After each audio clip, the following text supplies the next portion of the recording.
Okay, welcome everyone. This is the August 11th, 2022 meeting of the Barre Unified Union School District School Board meeting. I'd like to call the meeting to order, and we will begin with the Pledge of Allegiance.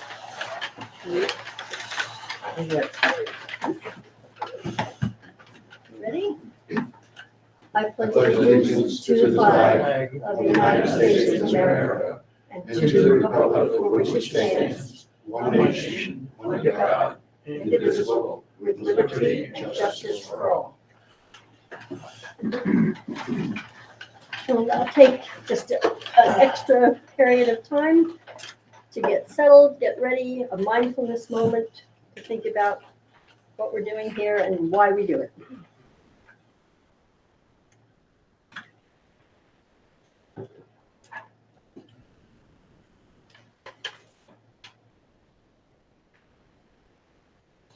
Okay, we're up to number 3, additions or deletions with a motion to approve the agenda.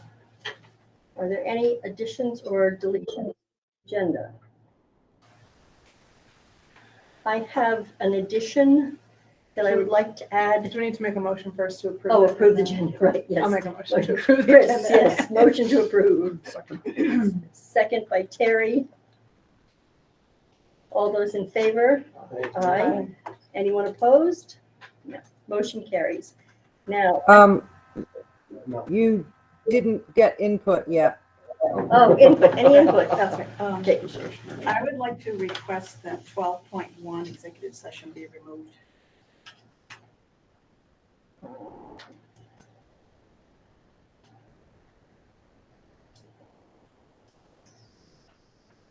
Do you have a reason for that? Yes, we're doing everything in public, so I don't know why we need to go into executive session.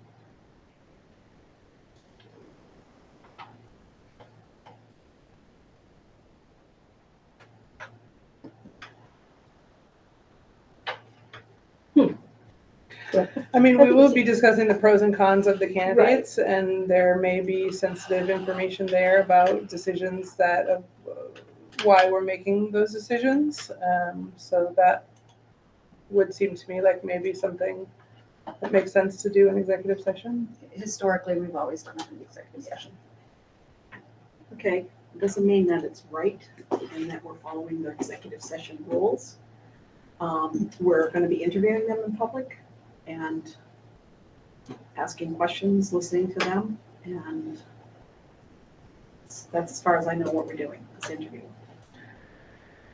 I think my understanding of the 12.1 was to discuss the merits of the different candidates and for us to make a decision on who we were going to But we're not put doing that forward. tonight. We're not? What do you mean we're not doing that tonight? We're not voting for them tonight, are we? The way it is set up, that we went to the Barrytown Select Board and offered them an opportunity to have input. We were then informed that under the new regulations, the new statute regarding consolidated districts, it was not necessary to actually do that. But during that original meeting, when we met with them, we did assure them that we, being Sonia and I, would come back to them with the list of who the candidates were, who we ultimately decided would be the best candidate. We would solicit input from them if they had any that we missed somehow, and then come back to have a special meeting to vote for approval. So it's the 16th is their meeting. We wanted to wait till the 16th, and then we could talk about a special meeting at this meeting, and inserting a special meeting next week to actually vote on the candidates. So that was the fashion that was going to be followed, and just to keep the select board in the loop, to keep our assurance that we gave to them, rather than calling them up and saying, sorry guys, there's new rules. But because we don't want to do that, we really want to work hand in hand with our elected officials. Unless we want to vote tonight.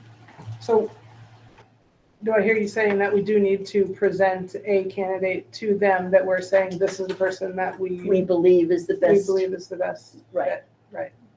And the select board has the ultimate decision? No, No. under the new regulation, which was passed during the last legislative session and published, it was actually published while we were going through this process, that because of a consolidated district, you don't have to join in selection with the select board. Okay. Yeah. But we had already given that assurance, and we just felt that it was best to stick with that process.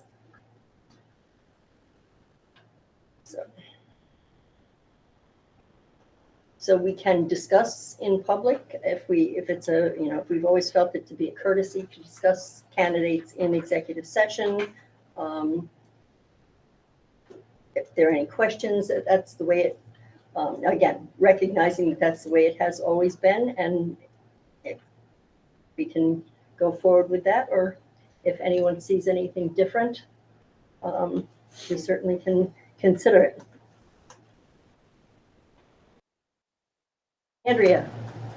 So after you've considered the candidates, are you going to be voting on the recommendation that you will be bringing to the select board? We didn't plan on it. We planned on voting at our special meeting after the select board information session. Okay, I thought the board was supposed to present them with a candidate and if they had an Oh. issue. The agreement was that we would share with them all of the candidates and indicate to them who was the choice of the board at that August 16th select board meeting. And then Right. we So would then- come back together after the 16th and for a very quick special meeting to officially vote on a candidate. Right, but in order to tell them the selection of the board has to vote in public. Andrea, are we able to poll in executive session? I do not believe you can. You can hold discussion and debate only, but all decisions must be made in public. Awesome. So if we continue if this is for debate, then we could vote tonight and inform the select board of our decision and see whether or not they want us to continue to appear at their August 16th meeting. Right, you could either vote on what your recommendation is that you're making to them, or you could vote to appoint someone and then hope they bless your recommendation. I mean, ultimately it is the board's decision, but if you're going to present a candidate to them, that's going to be in public, I would presume. But Yes, that's any decision on who you're presenting to the select board must be made in public. No decisions can be made in executive session. But discussion about the candidates can occur in executive session. Discussion and debate. It can. I'm just a little fuzzy on the process. Yes. So we're going to pick a candidate unofficially, Mhm. bring it to the select board, and then they're going to tell us whether they approve it. Well, I don't Yeah. understand the process then, because if they don't agree with our decision, we have to come back and rediscuss. No, they understand that it's our choice to pick. But what we were really trying to achieve was, because we had approached them with this opportunity to be part of it, was to just continue the I cycle. understand the courtesy, but it just kind of repeats itself in this weird little, Yeah, Stutter step. yeah. Could I add a little clarity, because I've been involved with the select board, and they were in the quandary, and they had their legal team look it up along with the town manager. The way they understand it, and I'm married to one of the select board people, so I kind of have, I won't say an inside track, because with Norman, you never know, but anyhow, the way they understand it is, you can consult with them all you want, but they have no role in the selection. This is purely a school board position. So if you want to have a courtesy or something like that, if you're presenting, the way they understand, whatever you're telling them, if the board feels a particular candidate is the candidate they want, then you're just merely informing them. That can be done by email, it could be put on their agenda for a 20-second spot, whatever you want to do, but it's really up to the board to make the decision. And they understood that when we were there. That was the June 7th law that got passed this year. And I think the second, the one we're stuck on is the second consultation to the select board. And I think at the time that our chair and vice chair went to the select board, we were still, even the select board were trying to understand it's a brand new statute. And we offered, the chair offered a second consultation. It isn't required by the new statute, but we offered it at the time. And I remember from my correspondence with the chair, she had said that since that's kind of the timeline that we already put out there, just as a courtesy to everyone, leave it at that. But we don't need the second either. We don't have to, right? It's not required, but as a courtesy, because that's what we told them the process. I'm all for the courtesy, I just, Yeah. I don't think that we need to convene to do that. And we haven't even voted on having a special meeting either. Right, that was to be on this agenda. But if we do our discussion and debate in executive session, we certainly can come out of the executive session and vote. Tonight? Yeah, I would see that would be the appropriate formula to use, that we could do that and then just report back to the select board. Because I'm rather concerned about making sure that we continue to touch base with them, because they were very interested in the whole thing, and not that they knew that it wasn't going to be their choice, but they certainly did want to be informed and be part of it so that they could feel comfortable with it. Okay. So we'll keep the executive session and then we'll add, do we make it a 12.2, Andrea, or do we make it a 13 and move adjournment to 14? What you can do is after the interviews, you can say we're not closing out this agenda item yet, and we're going to come back and vote to appoint someone after we come out of executive session. Okay, so we'll go back to 6.2 then after executive session. Yes. All right, got that. That we can do. Is that all set? Are we set with that? Well, wait, I have one more addition. I have worked on a statement from the board regarding some of the issues that were in public regarding a recent FOIL to the district. And I think that what I have prepared with consultation with our school council will let everybody know where we are and what we're doing. So somewhere in there, I would like to add the board statement about the FOIL. So 6.4 maybe? I didn't catch it. The board statement about what?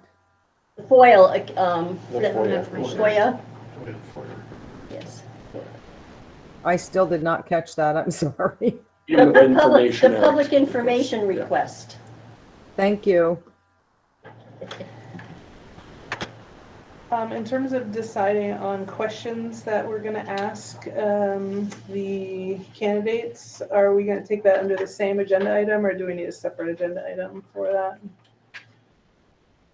What I would like to do is under the board seat interviews, just go around the table, and if people could tell us what number of those questions, and then we can tally up and see what the top 3 are. Great.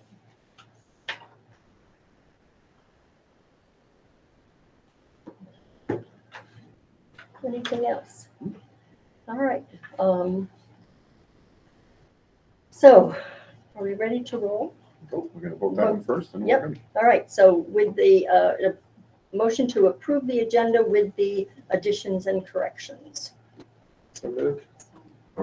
Yeah, so we'll keep, because I think I made a motion, Terry seconded, so we're all saying yes, we're Yes. fine with that. Yep. I'm fine, Terry, you're fine. We're fine. Okay. I'm confused, but That's okay.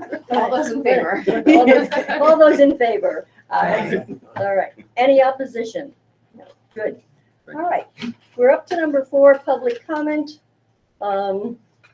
For comments not on the agenda, is there anyone from the public who would like to make a comment? Would you please, if you do have a comment, would you please identify yourself by your first and last name?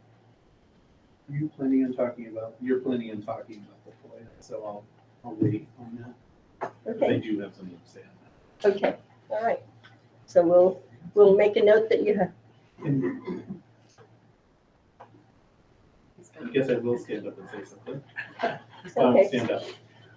So are And you are, sir. Michael Boutin? Yes, thank you. I appreciate Chris sending me the exit interviews.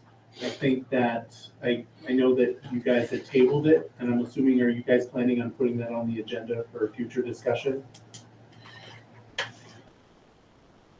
think it's really important. I mean, it's got a lot of information, and I appreciated it, and I'm sure a public discussion about it would be a good idea. What I know is it was on the agenda originally for executive session. It was voted to be removed from that. Correct. And then the next step is, when do we want to have it on the agenda? We did shorten the agenda for this meeting significantly because of our guests who were interviewing for the board seat. So I would assume it's on the parking lot for potentially the 25th. Certainly, we're ready to go whenever the board determines. I just wanted to make sure. Oh, yeah. Anyone else? Any students here? In a strange kind of a way, that's probably good. They're all at the beach and they need to rest. Get ready for school. That's right. Okay, we move forward to the consent agenda, which is the regular meeting minutes of July 14th, 2022. And those were rather extensive. Is there anyone who has any additions or corrections to this draft minutes? I had one thing, at the end, under next meeting dates, policy was listed for next meeting being May 15th, but it's August 15th. Okay. Oh, yes. Significant type. Yeah. Okay, so it's 8/15/22. Stands corrected. Anything else? No. All right, seeing that correction, I need a motion to approve these minutes. So move. Terry, need a second? Yes. Nancy, second. All those in favor? All right. All those opposed? No, hearing no opposition, motion carries. We'll move forward to the 6s. 6.1, the new hires. Mr. Hennessy, you want to go forward with the new hires? Yes. I know I've shared repeatedly this summer the efforts our human resources team, our principals, really all of us have put forward into filling these professional positions. When we started the summer, we had over 20 professional positions that were open, which is an extraordinary number. We've made huge progress on that. In fact, I am confident and hoping that all of our classroom positions can be filled by early next week. This is an incredible amount of work that was done on the part of our team. So I'm really proud of everybody, and we've been getting some really great folks of varied backgrounds. It's been very exciting. So this evening, I have 7 new licensed educators to bring forward, along with a transfer of one of former behavior specialist into the Barry City assistant principal position. So I'll start off with the 7 educators, and I'll just run through those with brief explanations, and then obviously if folks have questions, please be sure to ask. The first person I want to bring forward is Jennifer Conover. Jennifer is going to be joining the Barry Town School as a 4th grade ELA teacher. She is a licensed Oregon educator who is in the process of moving to Vermont now, and there is reciprocity between our 2 states, so she'll be fully licensed. She was most recently teaching for many years in the Kiev International School in Ukraine. She has come to us via Oregon, and she has 20 years as an elementary middle school teacher internationally in California. Very excited to have Jennifer join us. We have Adam Jacobs joining the Barry City 5th grade Pride team as a ELA teacher. He is coming to us from Holyoke, Massachusetts with a provisional license for teaching English grades 5-12. We've already secured him a provisional Vermont license. He is a new educator. I'm really excited to have him join Barry City because of his drama background. He has taught theater as well as ELA, and we're very interested in getting the performing arts back up and running at Barry City. And we think can really take a strong lead on that. We also have Mackenzie Rice joining Barry Town on the 4th grade team as an ELA teacher. She is a newly licensed St. Mike's graduate and in both as a graduate in elementary education with a bachelor's in elementary ed and English. Very excited to have her start her career with us. An old friend, Paul Angel. Many of you may recognize that name. Paul is a retired special educator with literally decades as a special educator here in the Barry District, but also at Central Vermont and internationally. Paul is coming out of retirement to join our Barry City team. I have the highest regard for this gentleman, and he is going to be a great addition to that crew, and as well as a mentor to those new young special educators. We're very happy to have Paul rejoin us. I'm grateful that he's coming out of retirement to do so. Our next candidate is Alina Shankman. Alina is going to be joining the 3rd grade team at Barry City as an ELA teacher. Alina is a brand new educator. We have secured an emergency license for her through the Agency of Education. She has strong connections with the Barry City school and parent community, working with PTO and BYSA. She's a very active community member, longtime aspiring educator. Her experience in COVID as a homeschool teacher really has got her excited to join our team. And just a word quickly about emergency licenses. They're typically last-ditch resorts. Our state is looking at a lot of emergency educators these days for well-known reasons. How it works is she is going to be issued this license for a year with a mentoring and supervision plan that we have submitted to the state. Excuse me, I just want to make sure I can get rolling in here.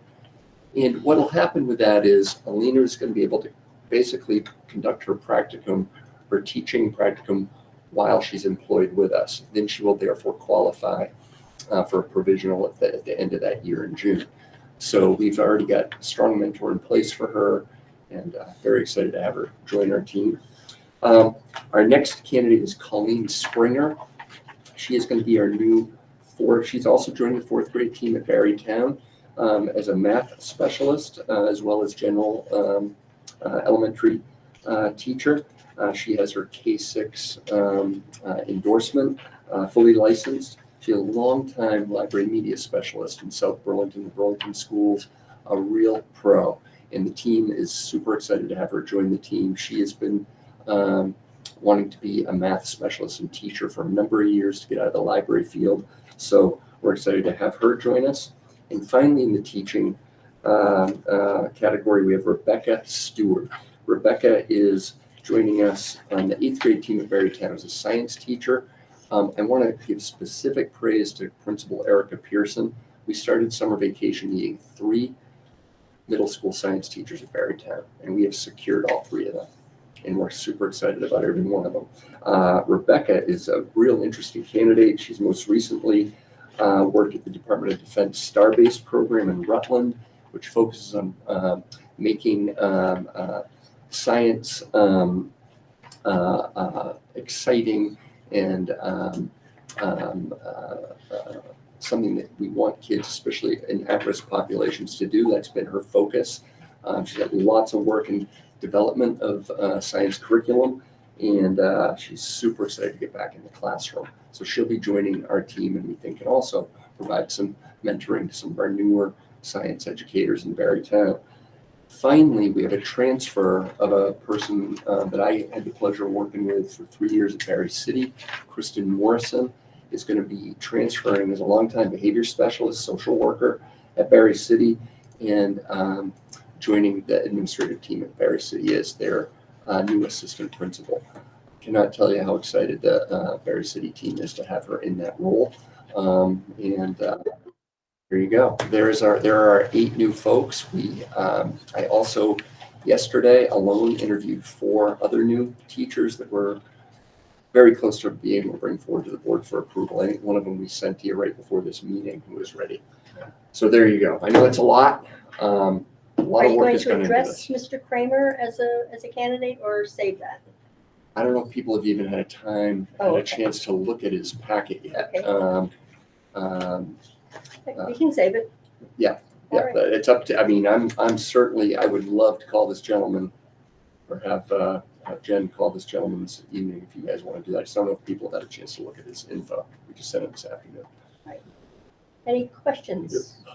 Could we separate the instructors, the teachers from the assistant principal? Talk about the two groups separately and vote separately on Okay. those. All right. We'll do that. Any questions about the teaching hires? I do. Julie. The DoD Starbase, is that something that we can recreate here? Very interesting question. And I think that would be something Rebecca would really like to talk about. I think on a smaller scale, having educators who have worked at making STEM subjects, science, math, technology, exciting for kids of all demographic backgrounds. That's right on. That's what we need to do. But yes, it's a great program. What's the percentage of all of our new teachers that don't have credentials? Well, they all have credentials. Okay, so you just talked about a BI who is going to go do a job. How many people have not had credentials or certificates to do whatever they're doing? Well, I think to answer your question, every teacher we brought forward to you is eligible for a Vermont I license. didn't ask that question. I asked you how many do not have them right now.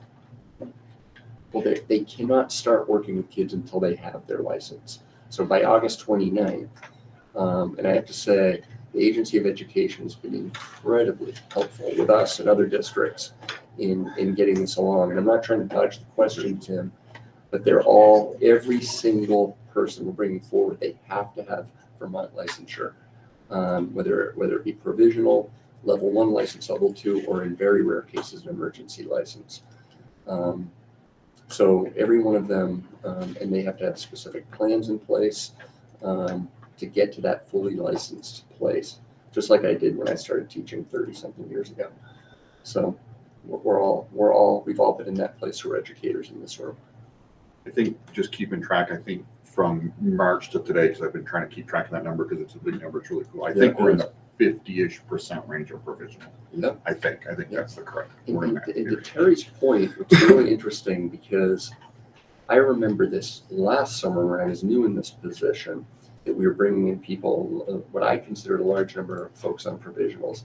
I asked Tina that exact same, my admin assistant, that question today, and she said it may seem high just because we've been having so much action this summer, but our number of folks who are on provisionals is actually not significantly higher than it's been in the past, at least in recent years.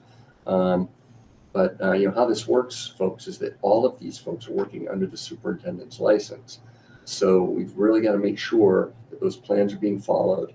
And we've got, our principals are on this, their mentors are on it. It's, it's an increasingly common situation districts are looking at with the teacher shortage statewide and nationally.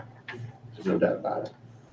I was just going to ask, do we just have one emergency? Is this the first time we've heard Yep, that? this is our first emergency license right now. I mean, the thing about provisionals is, when I got my school social work license, it was a provisional. I had already been a social worker for more than 15 years. So I had been doing other things, obviously was qualified to be a social worker, but hadn't been in education yet. So that was a provisional. So it wasn't lack of qualifications. It was haven't gone through the process yet. So, Exactly. and I know some teachers, they come out of a teacher program, they just need their provisional, so they are qualified, they just don't have a license yet. Well, But the emergency is a little different, so I think this is the first time we've heard an emergency license, and that takes, I think, based on the name, the most care to make sure that she gets the preparation and the training. It typically means in that case, she doesn't have enough background, excuse me, to qualify for the provisional yet. Yeah. So, but Brenda and her team thought she was a strong enough candidate that it was worth taking that risk, and we've got the mentoring in place. And we think very highly of Alina, and I think it's going to be a really great fit for the Berry City team. And that was my question, is that you're saying that this year will qualify as her student teaching, basically? Essentially. And I'd be very concerned about the lack of classroom experience. Oh, for sure. That's a tough, 3, 4, that's a really important age range and experience range. And so how is that going to be? Is it going to be a fellow teacher in the building? How is that going to Well, work? we're going to be using our literacy and math interventionists to basically work with all of our newbies, our new folks. In some cases, doing some actual co-teaching in the classroom for modeling. In fact, we're meeting with all of our interventionists and coaches tomorrow morning in this room to discuss what we're going to do with our continued special education vacancies. So we still have 6 of those with no applicants. So those folks are going to be working with our special educators as well. Mr. Angel, is he classified as a substitute, or is he's permanently employed? He is basically going to be our full-time special educator this year coming. He's got a retired special educator license. Right. So I had a question too, because it says interim It says on the interim, sheet. right. Do you know what that means, that it would say, it says interim special I educator? do not. That shouldn't be the case. Okay, I had That should same- not be the case. same He question. is, well, I mean, I don't know why that was on there, but any educator hired after August 1, per our policy, has to reapply for the position. It's basically their own probationary period. And we have a number of those folks, obviously. So all these folks know they're going to have to reapply for the positions, given that they were hired after August 1st. So he's not interim, he's full-time. Yeah, he's full-time. So we'll, Yeah, because this says July 23rd. yeah, so- we'll have to get that correct. Although is the hire date today if we approve him, not going back to what this date is? A lot of these were occurring, and I was interviewing them while I was in a cabin in Acadia. So that is why some of this delay happened. Yeah. It wasn't at the, well, we didn't have it July 20th. But we're, Yeah, just. it's all this is the fast track, next it's just the way the one, right. timing worked. Right. And Paul was we're talking about as seasoned a pro as we can get, Mr. Angel. Yeah. Yeah. No, I was just wondering. Yeah. Go ahead. Can I go back to Alina Shankman? a Yes. little bit? So brand new, no teaching experience, essentially, emergency license. Her pay is significantly higher than the outgoing teacher. If she's brand new with essentially no experience, why is her pay that much higher than the outgoing teacher? Well, she came in, I don't know, let me just pull up she came in with a bachelor 30. So she had, let me make sure I have this right. No, she had a B. She had 5 years because she had worked as, where is she? She worked for 5 years as a behavioral interventionist at Washington County Mental Health. So she wasn't an educator, she worked with kids. 10 years ago. But we have to count that per the contract. Okay. It was 5 years. Fair enough. So she was in the B5 category. Okay. But that's a good question. Yeah. That's all per the negotiated agreement. Thank you. And whoever she replaced what must have been right, is she was at the B1 category, Yeah. Maeve was. That's why there was that shift. Could I interject a piece of history? When we Short. start- We're not going back to Paul Revere. You know, we share a common name. No. When we started the BUUSD, that first year, we had 41 provisional instructors from the district. And that dropped to 33, 34 before the end of the year. Those are numbers that I think you'll be inclined to. Yeah. And to Chris's point, a provisional license is not a bad thing. Sometimes it's just basically about process. And it is more work for our admin team and obviously for the educators themselves, because they got to do the work over those 2 years to get the proper credentials. But there's a commitment in doing that they make to us, and we have to make sure that they adhere to. And I have a question, actually I have many questions, but I'll just ask the one. Colleen Springer, recognizing that She's been in education, but has very little math experience. And math, research has shown that you got to really have somebody who knows the subject teaching math. Because 1 year missed in math as not being successful just guides the whole rest of the career of anyone who is studying math. Yeah, Is that the, I have some concerns about having an unseasoned teacher and a minimum of anything, and I can't see in the resumes any even college classroom instruction in math.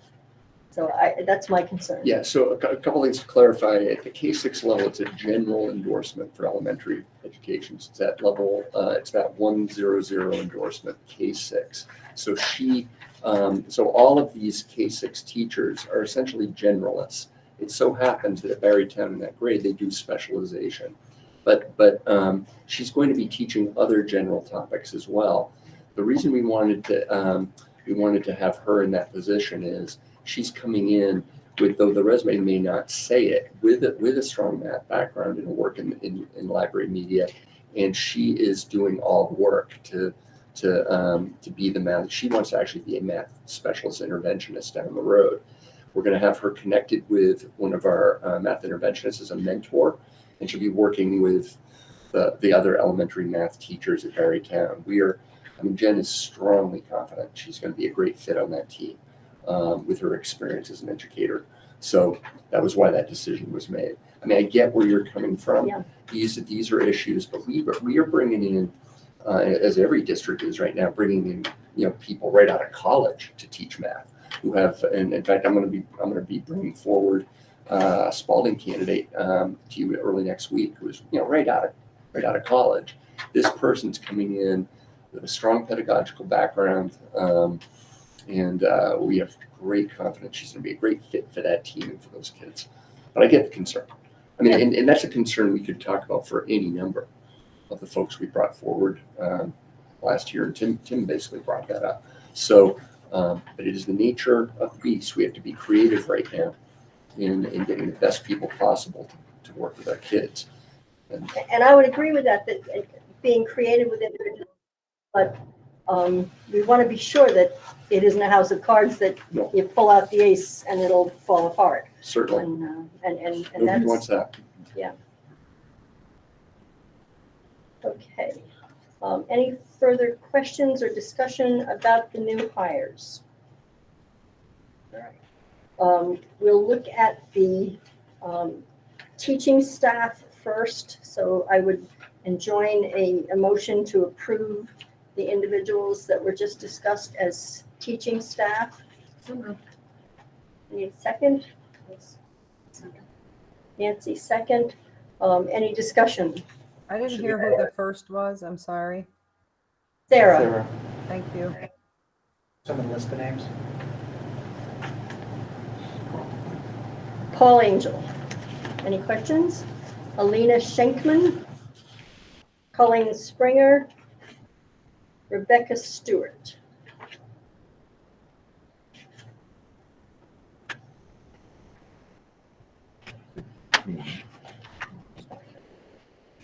Mackenzie Rice Conover, and Eileen Conover. I know her. Adam Jacob. Adam Jacobs. Did we discuss Adam Jacobs? I think I did, yes. Yes, okay, 5, 6, okay. Oh, I see, I folded them back here. It's a paper thing, it's an origami We have thing. 7 teachers here. Yes, it's an origami thing. Jennifer Conover, Adam Jacobs, Mackenzie Rice, Paul Angel, Alina Schenkman, and Colleen Springer. And Rebecca Stewart. Yeah. Any further discussion? All those in favor of accepting these individuals as new hires? Aye. Say aye. Anyone opposed? No opposition, motion carried. Welcome to the Barry Unified Union School District. Many thank you. We look forward to great things. All right, now, second part of our hiring discussion I is, will say it puts us down to 4 classroom teacher vacancies with pending candidates to be brought forward. This is pretty incredibly good news, folks. Thank you.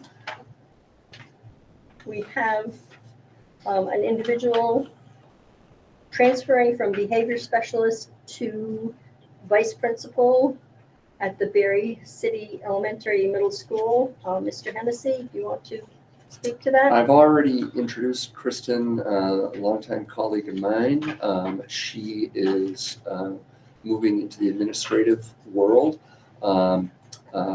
Kristen is going to be starting, she qualifies for a provisional license to be a school administrator, and we've got that ball rolling for her. I think the best way to put this, Kristen, both she knows the Berry City community well, and she truly loves that community. She was my first year in Hayden Kuhn's first year at Berry City. I would honestly classify her almost as a mentor to me in learning about what was really working really well at Berry City, what were the areas of growth were. I have to say, at the risk of embarrassing her, she was about as valuable a colleague as I had that first year there. She is highly respected by her teammates, especially in the middle school where she's worked most closely. She's got strong connections with all the behavior specialists on that team, with Brenda Waterhouse and Pierre, obviously. She's just a perfect fit for this position, and it's something that I think, that she had to think long and hard about at this point in her life, but it is something I've noted that she should be aspiring to since I met her. So we're very fortunate to have Kristen take on one of the most challenging roles, candidly, in our district, and we want to make sure we have folks in place to support her. Brendan and Pierre are already working on that, but this is a real pro, folks, and somebody who's highly devoted to that community and those kids. She's already built up strong relationships with parents. I could go on and on, but hold her in the highest regard, professional. We need a motion to approve Kristen Morrison as appointee to the position of assistant principal at Berry City Elementary Middle School. So moved. Second. Second, any discussion? Moved Sarah, second Giuliano. Yes. Terry, Chris, the job description says 3 years experience as a teacher, and I don't see that in her resume. Well, she's been an educator 3 years, both as a social worker and behavior specialist. Mhm. She's also done direct instruction and social emotional learning. So, Those count. yeah, it would. And increasingly, we're looking at a lot of folks going into those positions from the mental health field and social work, which is not necessarily a bad thing given what the nature of the role is. And this is particularly helpful given some of the recent topics that have come up, understandably, in our recent meetings in recent months. To have somebody with that background in that leadership role would be very helpful. Okay. And my second question is, the rate of pay is not in line with the new salary metric. Right. So as I explained in writing that earlier, when we brought in Mary Miller, who is the assistant principal at Spalding High School, it was before that salary metric was put in place. We were bringing Mary down from Bryce Memorial. She was going to be looking at a significant pay cut. We negotiated this salary for her. And what I'm trying to do with this, as I wrote to you folks earlier, is I'm trying to get our assistant principals in line with each other, because what we found, what I found, and as a former administrator, principal here in this district, the salaries were just all out of whack. And I understand that I'm bringing this person up 2 steps. But I want to have our APs start off on equal footing. I think it's incredibly important, given they all essentially have the same experience, which is not much in that role. So that was the decision. That was where I came from with that decision. Yeah. And we're gonna with that salary metric going forward, that's what we're gonna have to base it on and be consistent. That's where just candidly where I was coming from in that decision. So I absolutely, Chris, I understand exactly what you're saying, but in our meeting, our finance committee meeting Tuesday night, we spent a lot of time talking about the salary metric, and one of your comments was, we now have the salary metric and there's no negotiation. Yep. Those are the salaries. Yep. So here we are 2 days later, not Yep. following our salary metric. Well, And again, when we talk, it just, you know, as a board member and as a community member, when we talk about in this district about trust. Yep. Right? Yep. We want the community to accept this salary metric. Yep. Which are higher, it's a higher pay scale than it has been. And here we are 2 days after, not following what we said we would follow. well, I mean, this is something that, you know, negotiating with this person, you know, I don't want to get into the, No, and I understand your reasoning, I Yeah, certainly yeah. do, but fair enough. process, right? Fair enough, If we say Mr. something, we gotta mean it, and we gotta do it. Yeah, fair enough, Mr. Reel. I'm, as I wrote to you, we've had, Ms. Miller and Ms. Morrison were the only viable candidates we had after repeated postings. These are incredibly hard positions to fill. And I want to value these new APs and value their work and set them off on equal footing, but duly noted. Nancy? To be the principal or assistant principal, do you need certain certificates? Well, you need to have be licensed have a 391 principal license to be an assistant principal. Kristen and Mary Miller, and our current Barrytown assistant principal all qualified for provisional licenses coming out of the teaching or social work or behavior specialist field. So they have the credentials. So now once they get the provisional, they've got to go through a specific program to get that level 1 license. So there are a number of ways to do that. You can go through the University of Vermont, you can go through the Upper Valley Educators Institute. There are many creative ways to get administrative and teaching licensure as well. So they're going to be working that out with the Agency of Education to get that work done. So that includes courses that they may have to take, or Courses, papers they need to trainings, write? Practicums, the whole 9 yards. And it really depends on what their background is. Some folks will have, the social work example, like they may not have to take courses in that sort of field, but they might need to do it more on the academic side. It really depends upon what their backgrounds are. And then the agency tailors an individualized plan based on what they need to get it done in the 2 years. And we support them in doing that. So with that being said, why wouldn't you start her out at the lesser salary? So that when Well, she got those, then you could, yeah, not everybody comes into the same job Yeah. in the world Yeah. with getting the same pay. It's because Yeah. normally there's a scale which you have outlined. Right. And so I guess I'm thinking in my mind that if she doesn't have those certificates, she's got to take courses, which I'm assuming we're going to pay for. And why wouldn't you start her out? It's the same situation for Miss Miller, who is our Spalding assistant principal. But we hired Miss Miller before the salary metric was in place in the winter. And in negotiating that salary with this person coming down from Chittenden, that's what we had to do to secure her. But I get what you're saying, Nancy, and I agree with what Terry said. I understand the process questions here. But I am doing everything possible to secure an administrative team right now with very limited candidates. And there is some negotiation that goes into this. And that the reason behind this metric going forward is that it's very clear cut. But we already had a person that we brought in on board before that was put in place. And I'm trying to set everybody up on equal footing going forward. I do get the question though.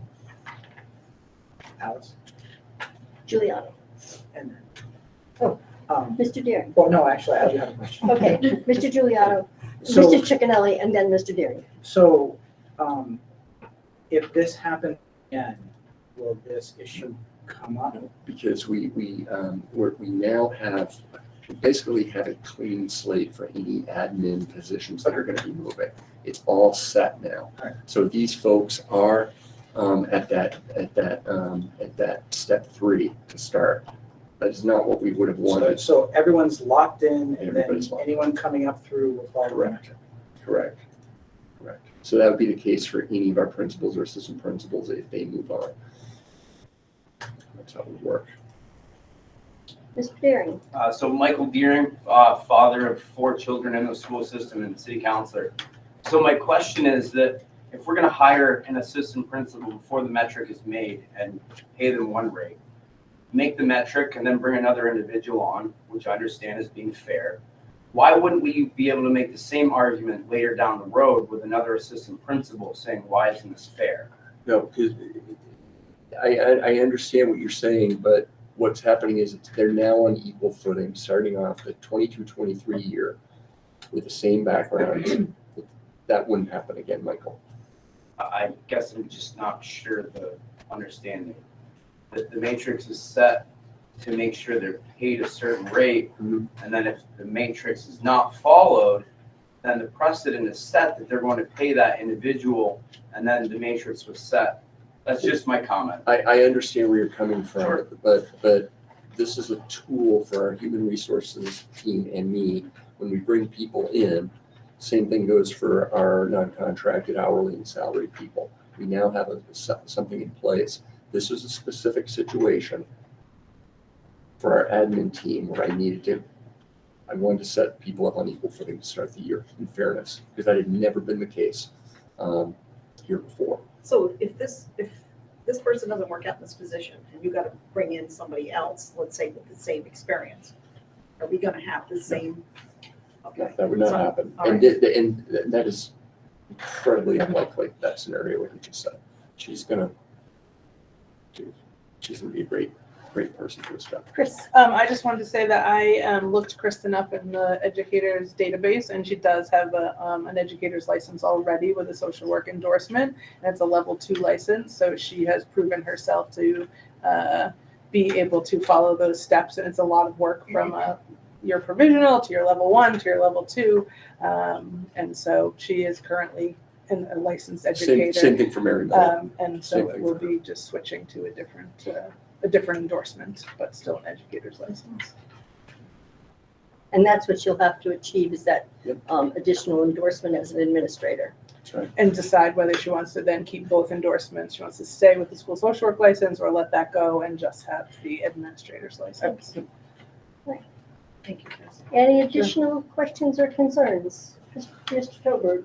William Choborg, actually just one left, but father of 4.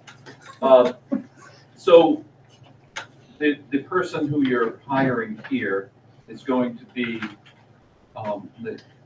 when she achieves the provisional goes to the level 2 or however it goes, First level. Level 1. the level 1, that she's on this, she's above the metric that she technically should be at, but when she goes to the next level, will she stay at that metric? Yeah, so she's basically, all of our administrators right now have to be licensed. So they're licensed school principals. So that doesn't have anything to do with the salaries. That's just about the licensure and our ability to come in the position. So that will have no impact on that at all. So what's going to happen is after 2 years, our 2 new assistant principals will qualify for a level 1 license if they've gone through all the requirements the agency expects of them, working with, in this case, the principals and me to make sure that happens. I mean, this is, again, a situation that I really want to stress how well off we are as a district with the stability of our administrative team. There are districts, neighboring districts right now that have replaced tons of administrators, are dealing with provisional licenses across the board to get these folks in. We are very, very fortunate. We only have a couple in this boat. And particularly when we're talking about the quality of the individuals we got in, we're in good shape. And the employment is conditional It's totally upon conditional. completing the licensure. And Yep. if you don't have the license after the provisional, you can't keep working in the job, correct? Absolutely correct.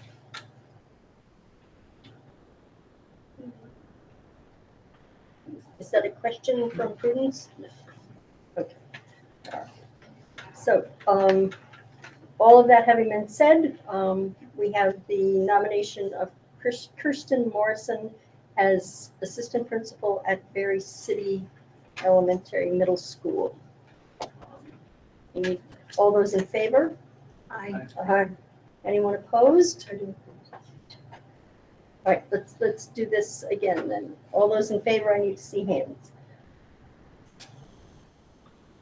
Okay. All those opposed? Alice, I need names. Okay, in favor, Giuliano, Tim, Sarah, Chris, Parker. Okay, Opposed, Terry, Nancy. thank you. Motion carries. Thank you. There we go. Just to quickly address Prudence's comment on there about the trust of our HR human resources folks and my work, I want to stress again the enormous amount of time and work we have done vetting these people, all the teachers, our admin candidates, to get the best possible people working with our kids. We would do nothing less. And I understand that most of the questions have been fair, particularly around the salary stuff, but we would not put in people. Brenda Waterhouse, Jen Nye, Luke Cather would not recommend these folks if we were not certain that they were going to be able to be the right person for the job, especially given the situation we're in with hiring right now. We're very pleased with all these folks, so I just want to note that. Alrighty. Moving forward to board seat interviews. We have a little bit of housekeeping to do before we go forward.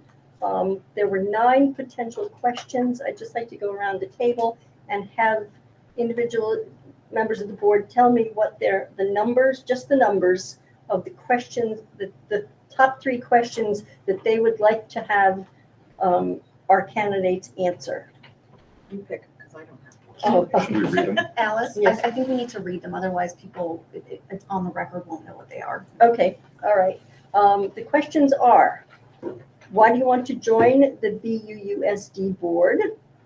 What qualities do you possess that will serve you well as a board member? How do you handle conflict? Do you have any history with corporate or volunteer boards? Do you have any particular issues with the district that brings you to apply for this position? Do you believe that teachers have a greater input voice in district decisions that impact their work and their students? What are some of the major issues that you believe our school district is currently facing? How would you like the district to deal with those issues? How should the district address underperforming schools?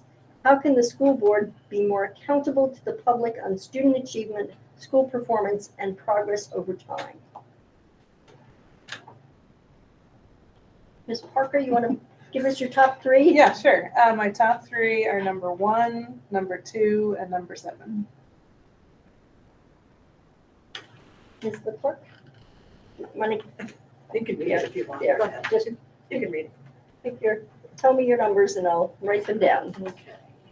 What number did you pick? I picked 1, 2, and 7. Can make it bigger for you. 7, okay. So do I address to all 4 of them?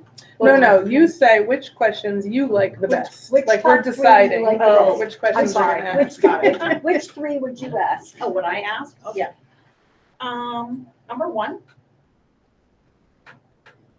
Number 7. And number 9. Okay. Thank you. Second. 1, 7. Number 1, Mr. Reel, number 1, that's it. okay. 4, 5, and 8. Mr. Bolt.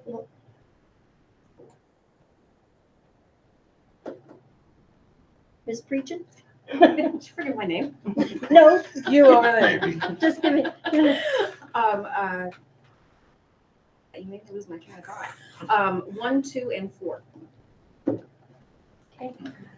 Mr. Chicken-elli, Ditto. 1, 2, and 4? Yes.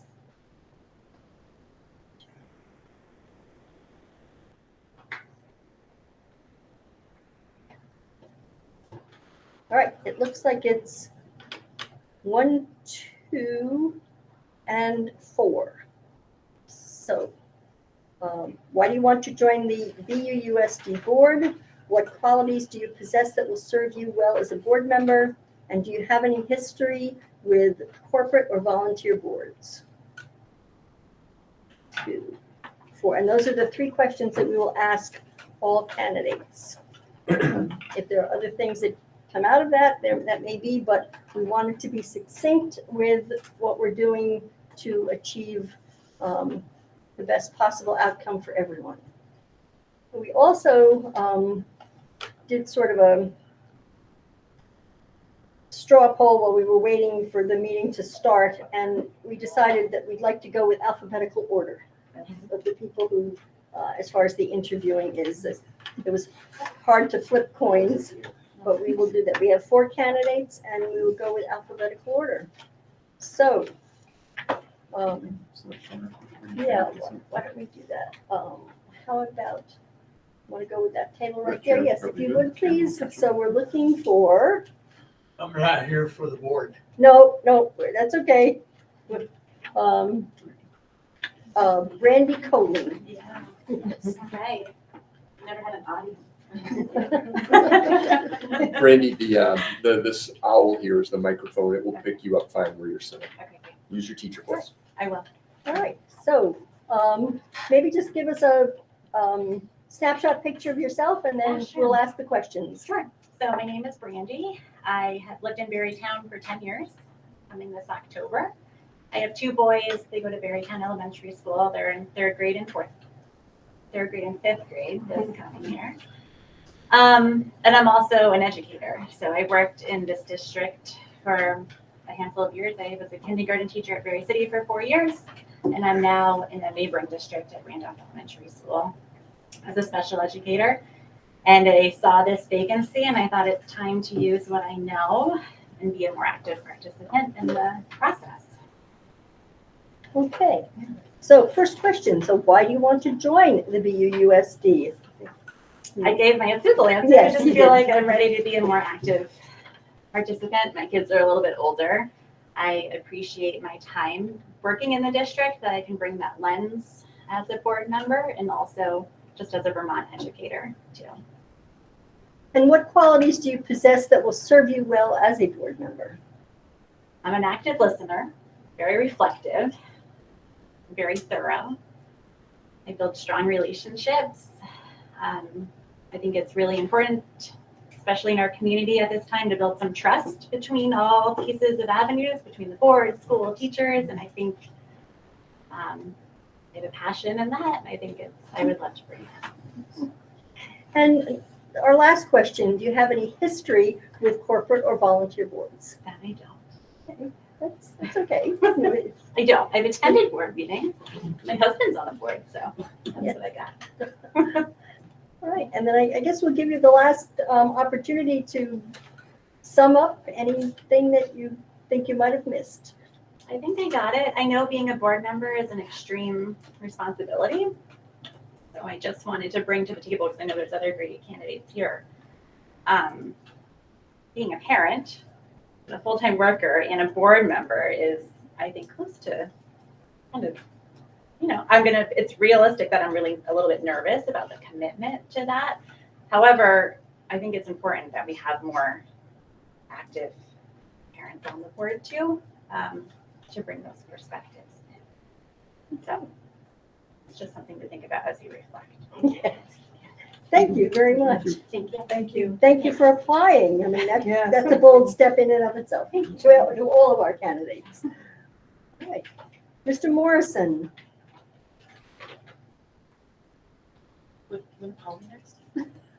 Mr. Daniel Morrison. Oh, by first name. Alphabetical by first. Good evening. Oh, okay, sorry. I was going by last name. We're wondering. Well, tell us about yourself. Sure. The short version. Sure. So I'm a lifelong Vermonter. I was a graduate of U32. I went to Castleton State College. I went to college in Rutland, Vermont. And when we had a family, we relocated back to Berrytown, where we've been a resident for 10 years. I've been a practicing Vermont principal for 10 years. And that's highlighted in my letter of interest. Licensed educator in terms of classroom teacher, principal, and licensed superintendent. I have a lot of experience in curriculum and Vermont educational law. And I think that comes in handy. Listen to a lot of the discussions you've had this evening. I also work in a school in which we're returning every licensed educator to campus. So I have a lot of experience on how to build systems, and attract the best candidates and retain them. I think that's something of interest to the board. I'm a passionate person. I was never into figure skating, but my daughters are. So here I am. I'm part of figure skating. We went to the BOR Winter Show. They wanted an MC. I use this deep voice. I'm an MC. I coached UA soccer, for example. Don't know anything about it. They need a coach. There I am. So I feel like a little bit, having paid attention to the board meetings, it's the time to serve my community, and I have a skill set to do so. When I think there's important topics amongst the board and members of the community should have interest, I've recruited people to come listen. So for example, I was very proud of this board for holding a budget listening session. I recruited some first-time folks that had never attended a board meeting. The opportunity to do so virtually was one in which they came, asked questions, and used the chat feature that was available at that time. My daughter, Ella, who's a middle schooler, also participated in that process too. So I'm a career educator, but I'm also kind of very heavily involved in doing what's best for our employees, our community, and our students. And I wear a hat of kind of fiscal responsibility too, as I've worked with a single board and a multi-town board in my role too. So that's my intro. Okay, so why do you want to join the BUUSD board? Yeah, I think the things that I can bring is having connections within Berry City and Berry Town. I see it's very similar in my role as principal. I work out in the community of Stowe, but I work closely with Morrisville and Elmore, so there's a lot of overlaps when you put multiple schools together.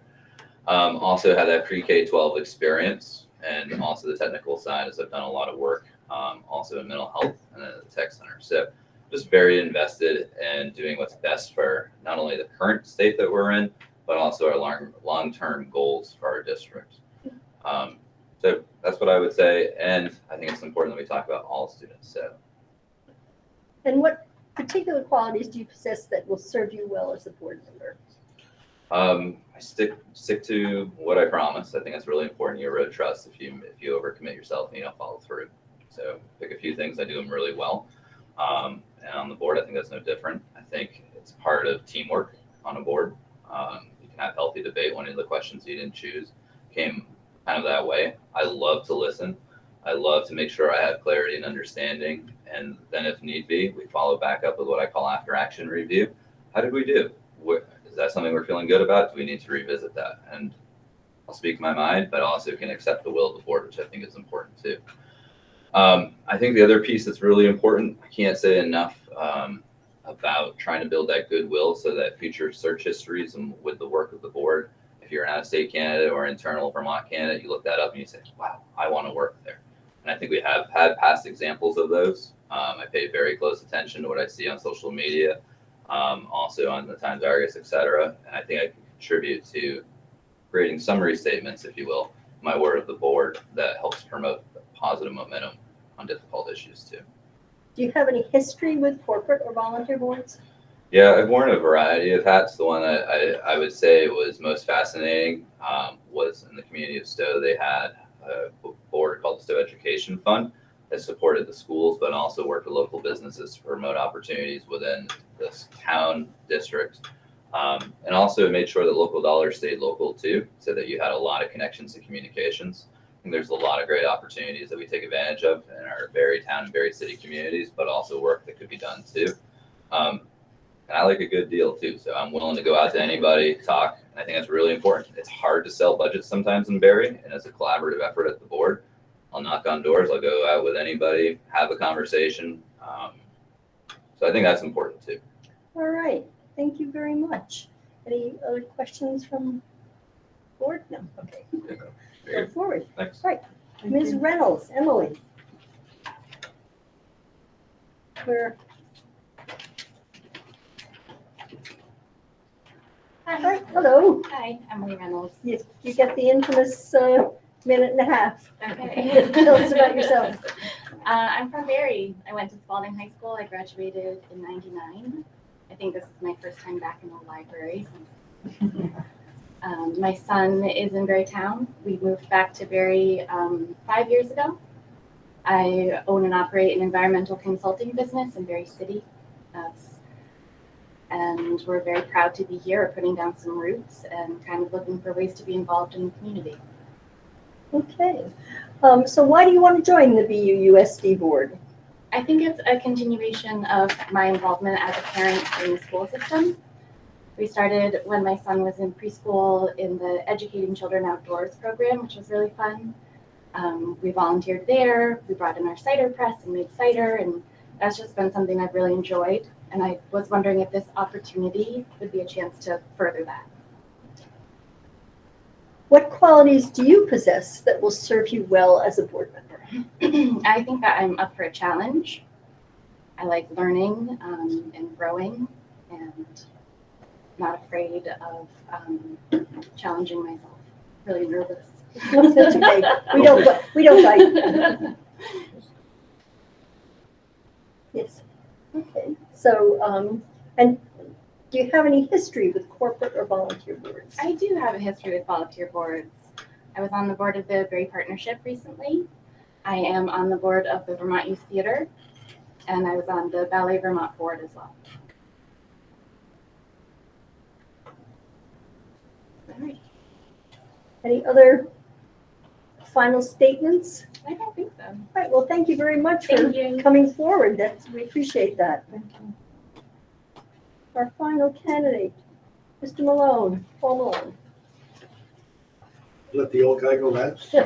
We went alphabetically by first name.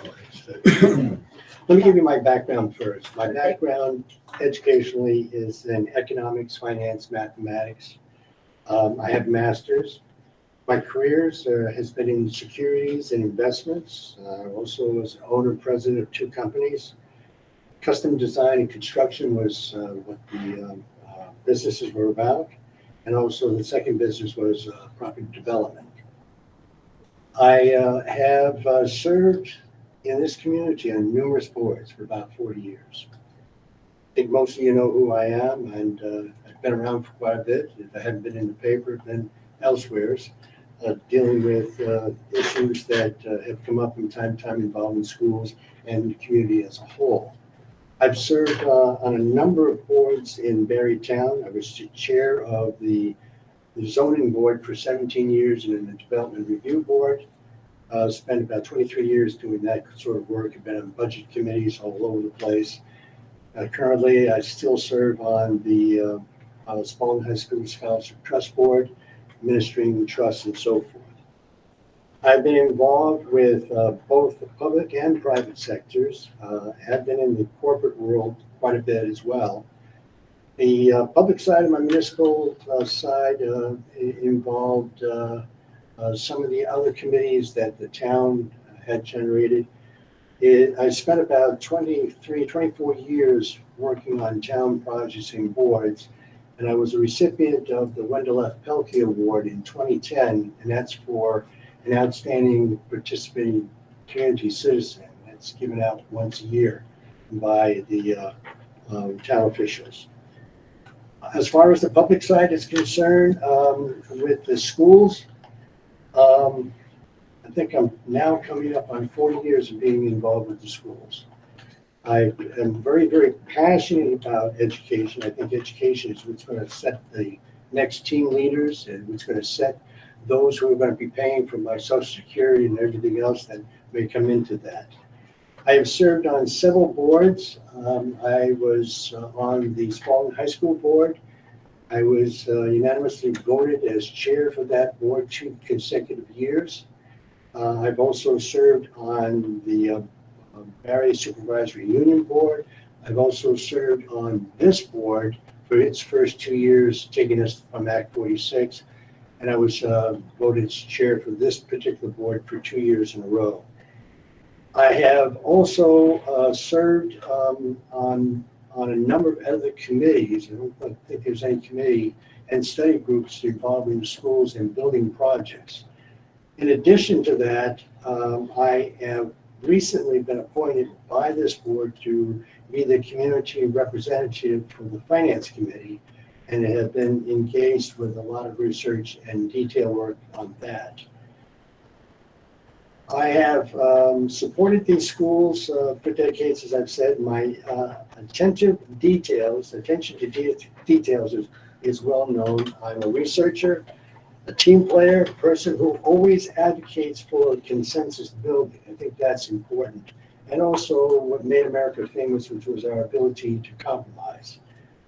I'm a very strong advocate for the highest of quality of education, and my concerns would be on trying to bring our test scores up again and trying to develop a very strong educational program where kids want to learn. I think if they saw the benefits of education, they would steal it from you if you do it right. I'm an individual who knows how to be fiscally responsible. I think we have to stretch the dollars we have, but we also cannot sacrifice our education in the process. I'm consistently thinking about the voters, taxpayers, and parents and how they view what our schools are. And the other thing that we need to concentrate on is the needs of the students. Right. We've just come through COVID and haven't gone through the 46 process, the COVID, and all the other issues that have hit this school, especially with a new board like this. It was rather challenging. There's so much more I could tell Yes. you, but I'll leave it at that. Yes. Thank you. You saved me having to ask the questions. I could just check off the answers. All right, so I thank you so much as well for all of our candidates for being here, because it is, each of us could be somewhere else at this time, but we're here, and that's what counts. So we have our information from all of our candidates. We will discuss them and we will vote later on this evening.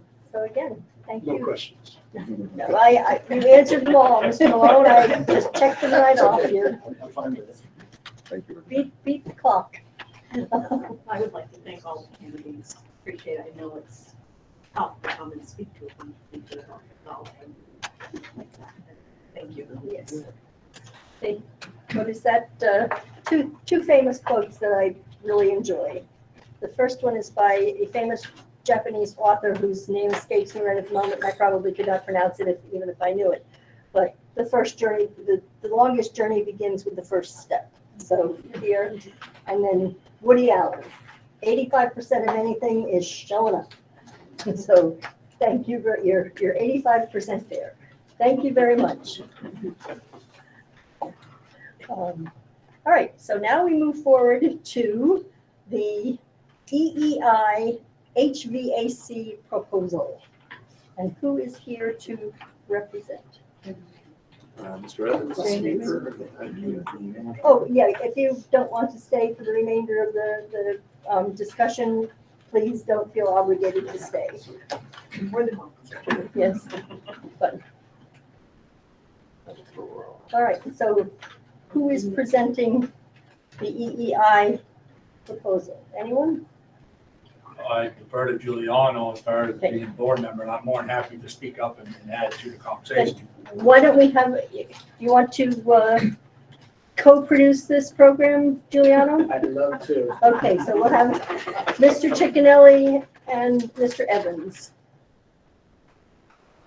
Jamie, you want to kind of move over a little bit, and then the owl will pick you up. So the committee was given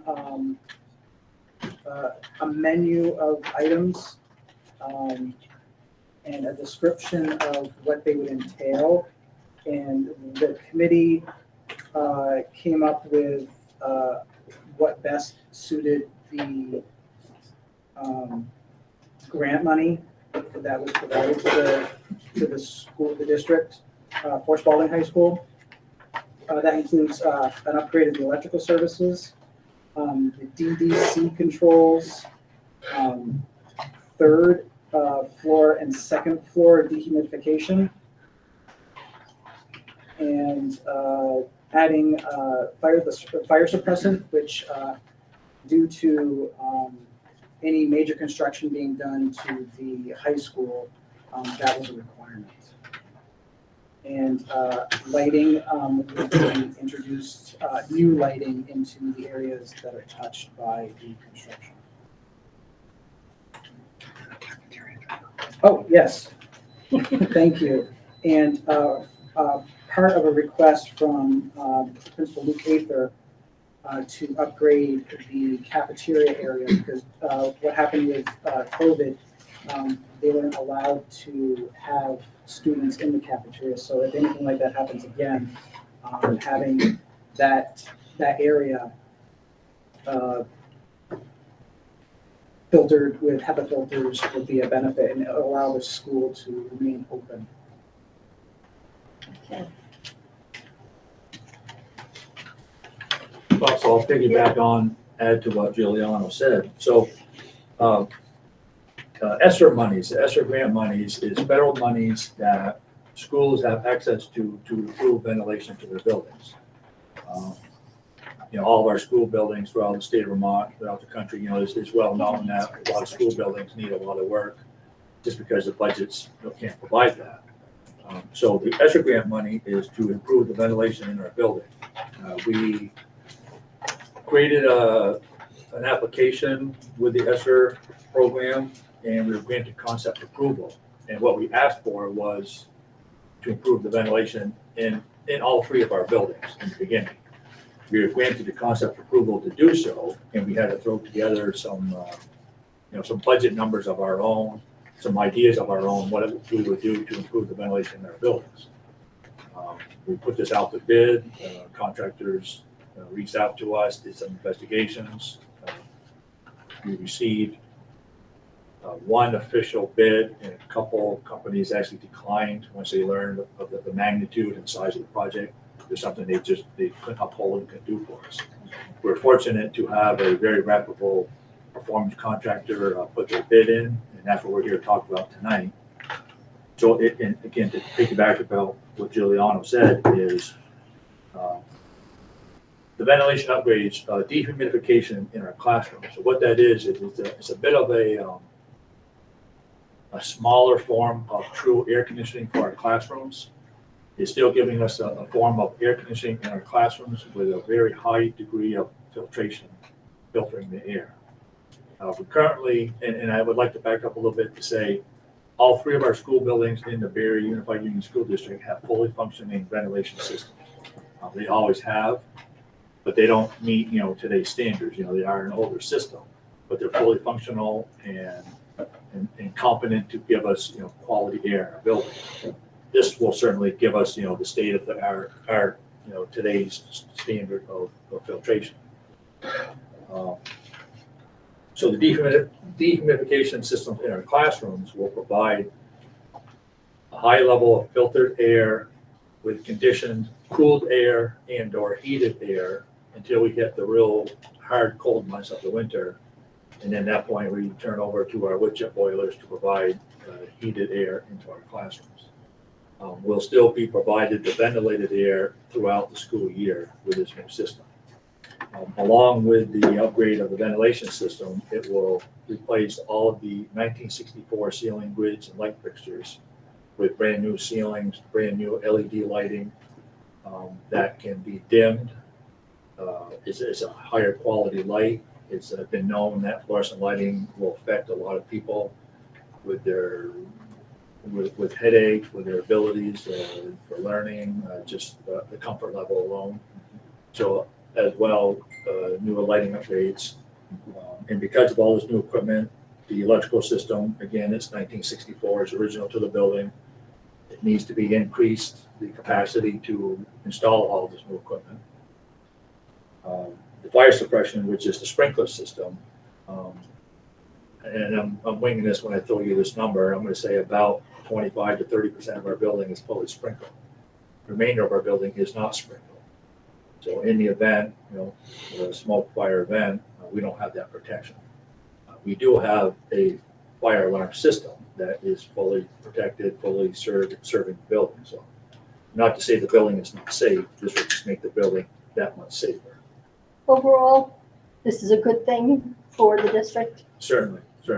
So, the ESSER monies, it's federal monies, but yes, it is still all our money. We're still paying for it in one way or another. But what this is helping us is that the local city and town of Barre taxpayers are not being asked to fund this directly, to do all this work. So it's a win-win-win all the way around. Work that eventually would have to be done in some way over time. Correct. From the local budget if we didn't have this type of money coming in now. Just the sprinkler system alone, our hands are tied where we can't do any major modification to our building unless we factor in installing the sprinkler system. And a major modification to the building could be as much as, tearing it down or adding a couple smaller walls here and there, that's considered major modification, other than painting and carpeting, things like that. Really, any modification is considered a major modification in a school building. So this is huge. And then maybe just to touch a little bit on the ventilation for the cafeteria, like Giuliano touched on, if we move into some sort of pandemic again, where we're really restricted, where we can gather, where we can eat, this is in hopes that we may be able to continue having full school days versus a shortened day with students stay till lunchtime and then take their lunches and go home, or go home and eat at home. This with hopes of that we can continue a full school day, year round, should we hit a pandemic event again. Very good. Giuliano, anything to add? So if you look on the last page of your packet, right now we're at bullet number 2, and that's the approval to move forward with the design. So this is going to be a 2-year project. And EEI and building administration would meet and decide how to progress through the building. They'll shut off certain sections and create a plan so that school can continue while construction's in progress. Okay. Are there any further questions from anyone on the board? Sarah. Not necessarily a question, it was discussed when we were doing our tour of the building earlier, but once the project has begun, if they find anything that's unsafe, like that was seen up in like Burlington schools or whatnot, we can get additional federal monies to Right. Yeah. Harry? Yes, just some more stuff from the facilities committee. So we spent a lot of time kicking these topics around, and just some explanation on why we chose the topics that we did. So in order to do the upgrade, the dehumidification, and it's to Jamie's point about the efficiency of it, it's a MER 14, I believe is what they told us, right? So MER 14 is 4 steps below HEPA, which meets current standards, which is really, really, really good filtration. So our current system is MER 8. So it's quite an improvement over where we were. This project doesn't touch any of the tech center. This is strictly in the Spalding building. We have to upgrade all the electrical systems and controls and those things because they're so old for all the stuff that we will actually gain efficiencies by doing all that stuff too. The lights weren't included, right? So at this point, what we moved forward was everything but the lights. EEI is going to continue to look at the lights and present that to us at a later time. And I believe, and you guys can correct me, I believe we ended up with the 5 items that we chose. We were in the $6.5 to $6.75 million point for all of this stuff. And it's important that we stay on the timeline so we can get this completed, because this has to be completed at this point, because there's no extensions right now, by September of 2024. And that's going to be a stretch to get done. If I could jump in there, if I remember correctly, though, the lighting and all the ventilated areas of work that they're doing, the lighting is included as well. Nope, no, it wasn't. The lighting was pulled out. It's on the slide. It is on the slide, just as a line item. Okay. But in the discussion at the second meeting was, would lighting meet ESSER qualifications, because it's not HVAC. EEI presented it as, you're going to be in there, you should just do it, which makes perfect sense. So they're going to come back with numbers, and hopefully the numbers work and we can get it done, right? That's kind of the deal. So that was a little bit of a work in progress. absolutely, yeah. It would make perfect sense to do it. Jamie's absolutely right. If we're in there, we should absolutely do it for sure. But we got to see how the dollars line up. Chair, can I ask you for clarity, because I did attend both those meetings. Just to clarify, and I think Sarah brought up a good point. Jamie, you talked about the lighting in there, but there was a cafeteria in the last one that we looked at. So the numbers that we looked at, and Giuliano, you can correct me on this, I mean, the numbers we looked at was under 1A, which was the 761,000, and there was underneath the 2A, which was for the control valves and things of that nature, was 394. And then we had the dehumidification system was at $3,894,000 and change. And then we had thrown in the ventilation for the cafeteria, which was 420. And then there was the added fire suppression, which was at $1,225,000 for the sprinkling system. And then there was a $65,000 for the radiant you had to have for the bonding with the federal government. Those are numbers I thought that there was a lease option for lighting that they were talking about that could be very attractive and could be offset in part by Efficiency Vermont. So those are things out there. Looking at this slide tonight, seeing the 250,000 plus what we looked at last week, am I correct? Correct. Are you dealing with those numbers specifically, the ones I just named? Alice, Andrea has a question. Andrea, you have a question? I just wanted to clarify for everyone looking at your sheets, if you want to highlight the recommendation of the Facilities Committee, which they did vote on, is that the board approve proceeding with 1A, 2A, 3A, 3F as in Frank, 4, and then the last thing, they had held discussion and it was agreed that the current scope of work allows EEI to provide costs associated with a lighting lease. So these are the numbers that the committee was recommending be approved this evening. That's just what I named. Okay. Okay. All right. All right. We have those. So we'd need those in our motion. Any other information? Any other questions? Yes. Yes. What about Berry City and Berry Town? Just put on hold right now? So we have approximately the $6.7 million available in ESSER funds. We could have split up that money to go across all 3 schools, but essentially it wouldn't have mounted enough to make any measurable differences in 3 separate buildings. The Spalding High School is the oldest building, it's the largest building. It's a combination between Berry City, Berry Town students coming together. We felt it was the most worthy place to put the money because it has the oldest systems of all 3 buildings. So that was kind of our determination, how we got to that.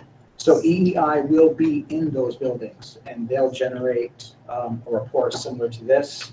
And that will be given to the board so that we can look at what improvements need to be made in those 2 buildings. So basically, they'll be doing a needs assessment in those buildings? Yes. Okay. Okay, and then when the funds are available, then we'll decide at that point. Well, so to add to that, so they're a performance contractor. So what they do is they go in and do an audit of your lighting system, your heating system, your control systems, all the energy consumption of your building. And they'll find ways where to do the lighting, say Berrytown. I'm just throwing out fictitious numbers. Mm-hmm. To upgrade all the lighting in Berrytown to LED lighting is going to cost you, again, fictitious numbers. Say it's a $2 million project. But by changing from fluorescent lighting to LED lighting, you can save $25,000 a year on your electric bill. The $25,000 that you've already budgeted into your budget to pay for electricity, you then earmark that money to pay off that lease to then get you new lighting. So that's other areas that they can do for us at Berry City and Berry Town to upgrade a lot of different areas there as well. So it's a lot of hope that they can also improve efficiencies in those buildings as well with the budget that we already have annually. That still leaves a question though, outstanding on when you're making a decision tonight, is what do you do about the lighting in this building, which from the recommendations is you try to change it, take advantage of credits and what have you. And if you want to do that, it's the same principle that Jamie just talked about for the elementary schools. Whether you do the lease may not be that much, especially if it's averaged over 20 years. So, and that we would have to act upon when we have more information. Yeah, it all depends on how the numbers work out. Yeah. If we save money, we can go back to this Okay. and do those things. Okay. And I think Lisa allowed in our finance meeting $7 million for this project. So that was a number, I don't know if you heard that, Jamie, or not, but there was a $7 million number that was thrown out. Yep, that's correct. All right. Any other additional questions? concerns? Just one more comment. I think what we're approving tonight is to move this forward. We're not approving the project that we're approving to move this forward for the project design, and then it'll come back to us another time, I believe, is what they close everything. We're gonna have another crack at looking at all these numbers. Is what it said. Well, I also believe though at the same time, as I say, you as the board need to approve to go forward with EEI because they can't go Right. any further Right. at this point until they have some sort of okay and sign the contract. I have one question regarding EEI. When we first had our initial report from them, there was someone in their company who has the same last name as someone in our school district. Is there any relationship between anyone in their company with someone in our school district? Patrick Pearl.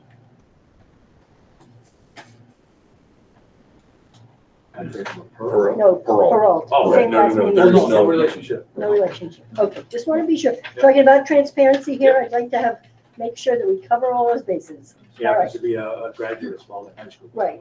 Okay, but no relation, Related to Lisa? No. no, okay, On her husband's brother? okay.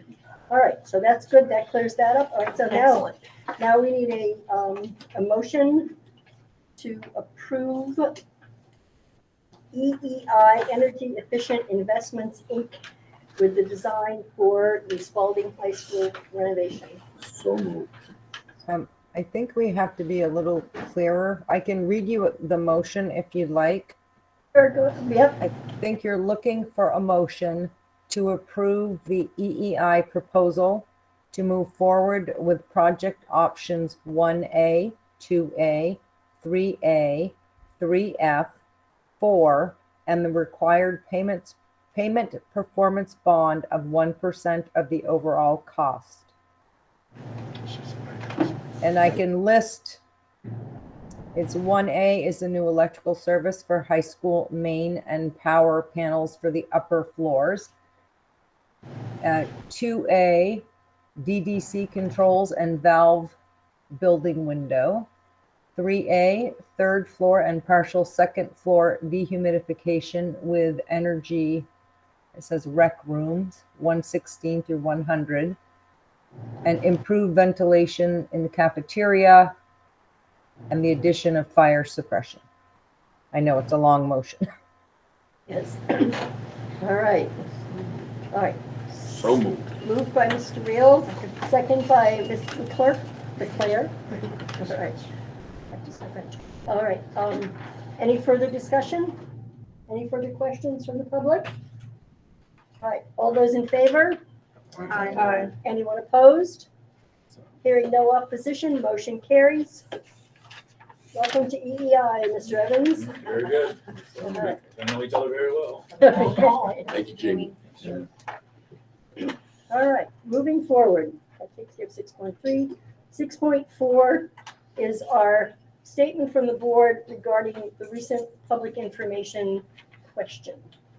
And what I'm going to do, because it falls to me to do this, I just have to stand up because I can't sit and do this.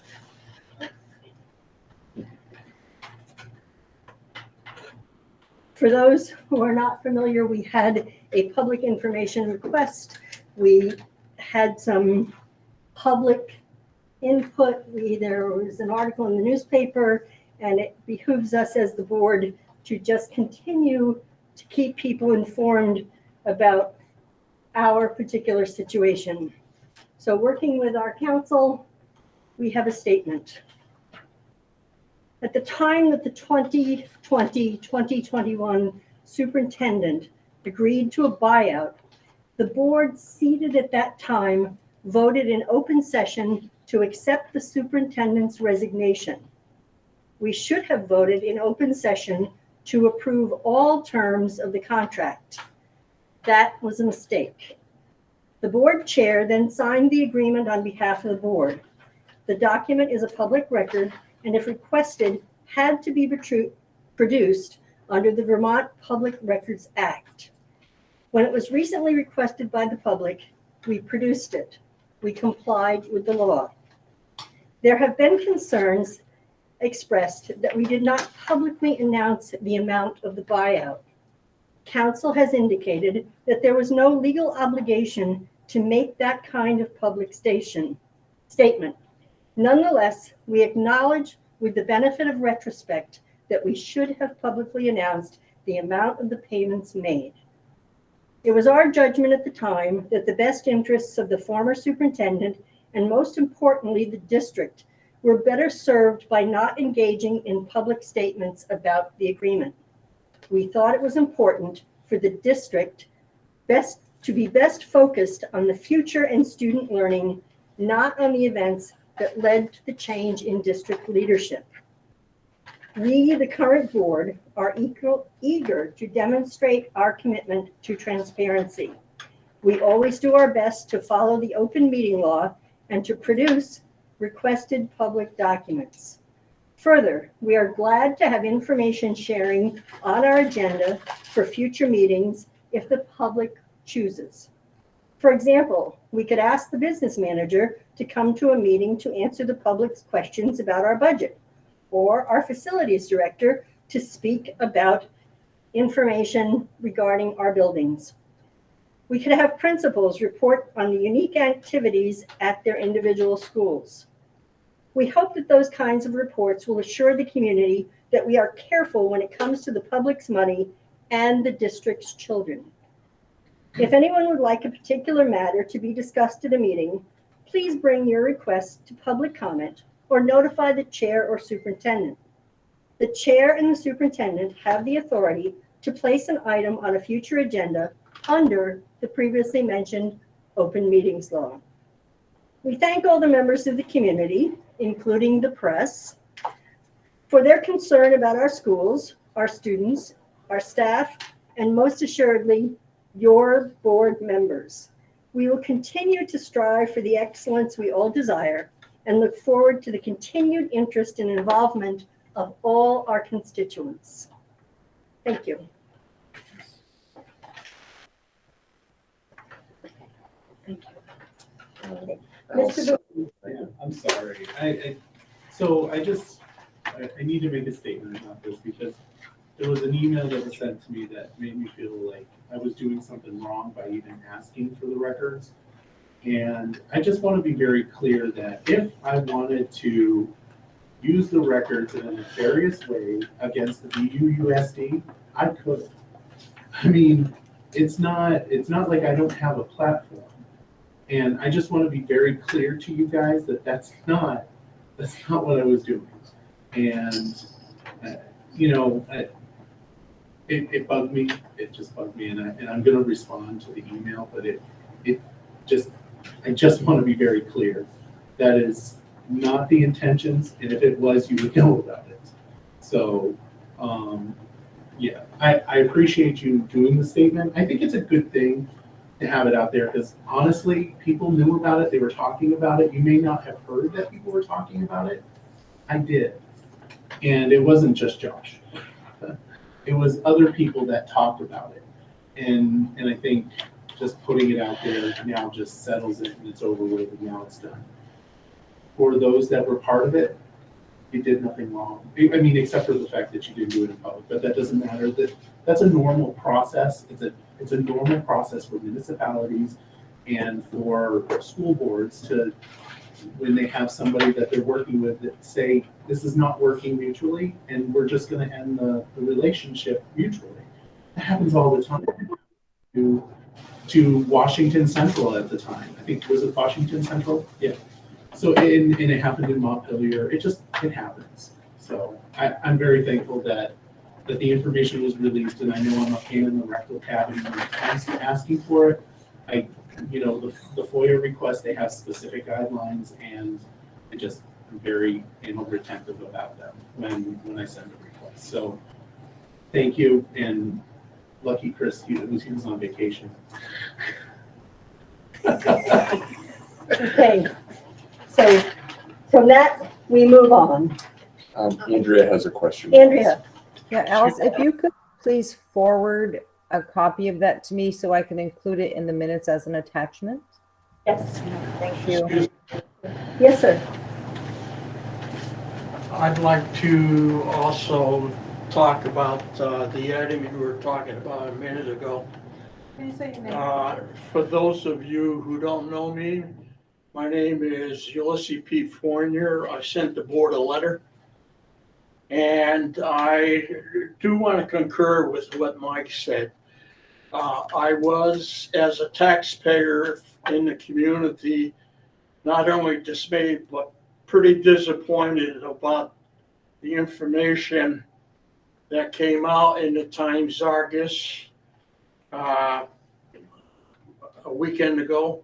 And needless to say that I was also disappointed about the fact that as a public body, you folks have an obligation under the Vermont Open Meeting Law to disclose information.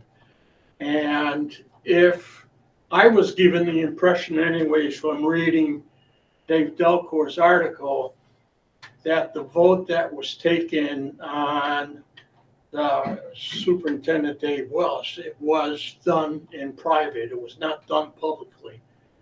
If it was done publicly, then I stand corrected and I apologize, but that was not the way the article came across. And I've been a resident of Berry City for well over 50 years, and I have been involved in public bodies and private organizations here in the Central Vermont area for years. And all I'm going to say is that as a taxpayer, I was extremely disappointed about the fact that the board was not as forthcoming and as informational with what was requested by the public. And I'm just asking you, as I did in my letter, I'm asking you as a taxpayer to pay more attention to what your taxpayers of your community are asking you. Thank you. Thank you. There's no more, right? Hopefully. Hopefully there's no Are there more. any more situations like this that we are aware of? Situations like Mr. Wells? Yes. Anybody that we have made an agreement with and terminated and not been public about it? There's no other. I mean, not in the last few years. I mean, Okay. certainly not since I've been in this position. Okay. Just want to make sure. All right, moving forward, thank you all for your input. Are moving on to old business. Leftover from our listening session, are there any further reflections that people have been able to think about in the time since our listening session that we might need to bring forth for either future agenda items or discussion? Harry. Did the initial meeting with the Berry PD task force start yet? Has that happened? Had two. We've had two. Okay. Can we get a report at some point on those? Sure. Yeah. Yeah. Okay. And then the only other thing that I would say is that, unfortunately, it's been 4 weeks since our last meeting, right? So, and I had mentioned at that point that, I thought an ad hoc committee to participate in looking at these issues was warranted. And honestly, I feel strongly still today about that. I think a lot of people have shown up at these meetings. I think a lot of people have spoken about the behavioral issues. I just feel very strongly that rather, and I'm going to say status quo, but I don't mean status quo because I know you're doing something about it, right? But I think more than just doing normal business on this topic is warranted. I think the community has asked for that, and I think that we should. So, again, I'm going to say again that I think there should be an ad hoc committee to help evaluate this and see where we succeed and see where we don't, and take a good strong look in the mirror and let's get better together. Anything else? Yes. I agree we should take a look at all of the policies, the guidelines that we have in place at each school and see if they're being followed. And if there is issues, is there write-ups of the behaviors on how it was dealt with? And if it keeps occurring, is at what point does something different have to be decided? I agree with the committee, the ad hoc committee. I think it's important to have them just focus and work with those schools, those policies, to see if we can provide additional support, maybe take a different direction on some of the behaviors that, to me, they seem to be very repetitive and it's not being dealt with. I think that if we don't get a handle on this, it's going to, they're not going to get an education, and it's also going to interfere with the education of the kids that want to get an education. And do you have, Mr. Hennessy, do you have plans, for the opening of school? I mean, we ended the school year with some difficulty. Do you and your administrative team have plans for the opening of school to not make a huge thing out of that, but to address what came up in the listening session about long-term activities that people want? Do you mean to specifically about that incident or just in general? Well, they came up, out of the listening session, there were many people who said the bullying issue has been a long-term ongoing situation. Sure. And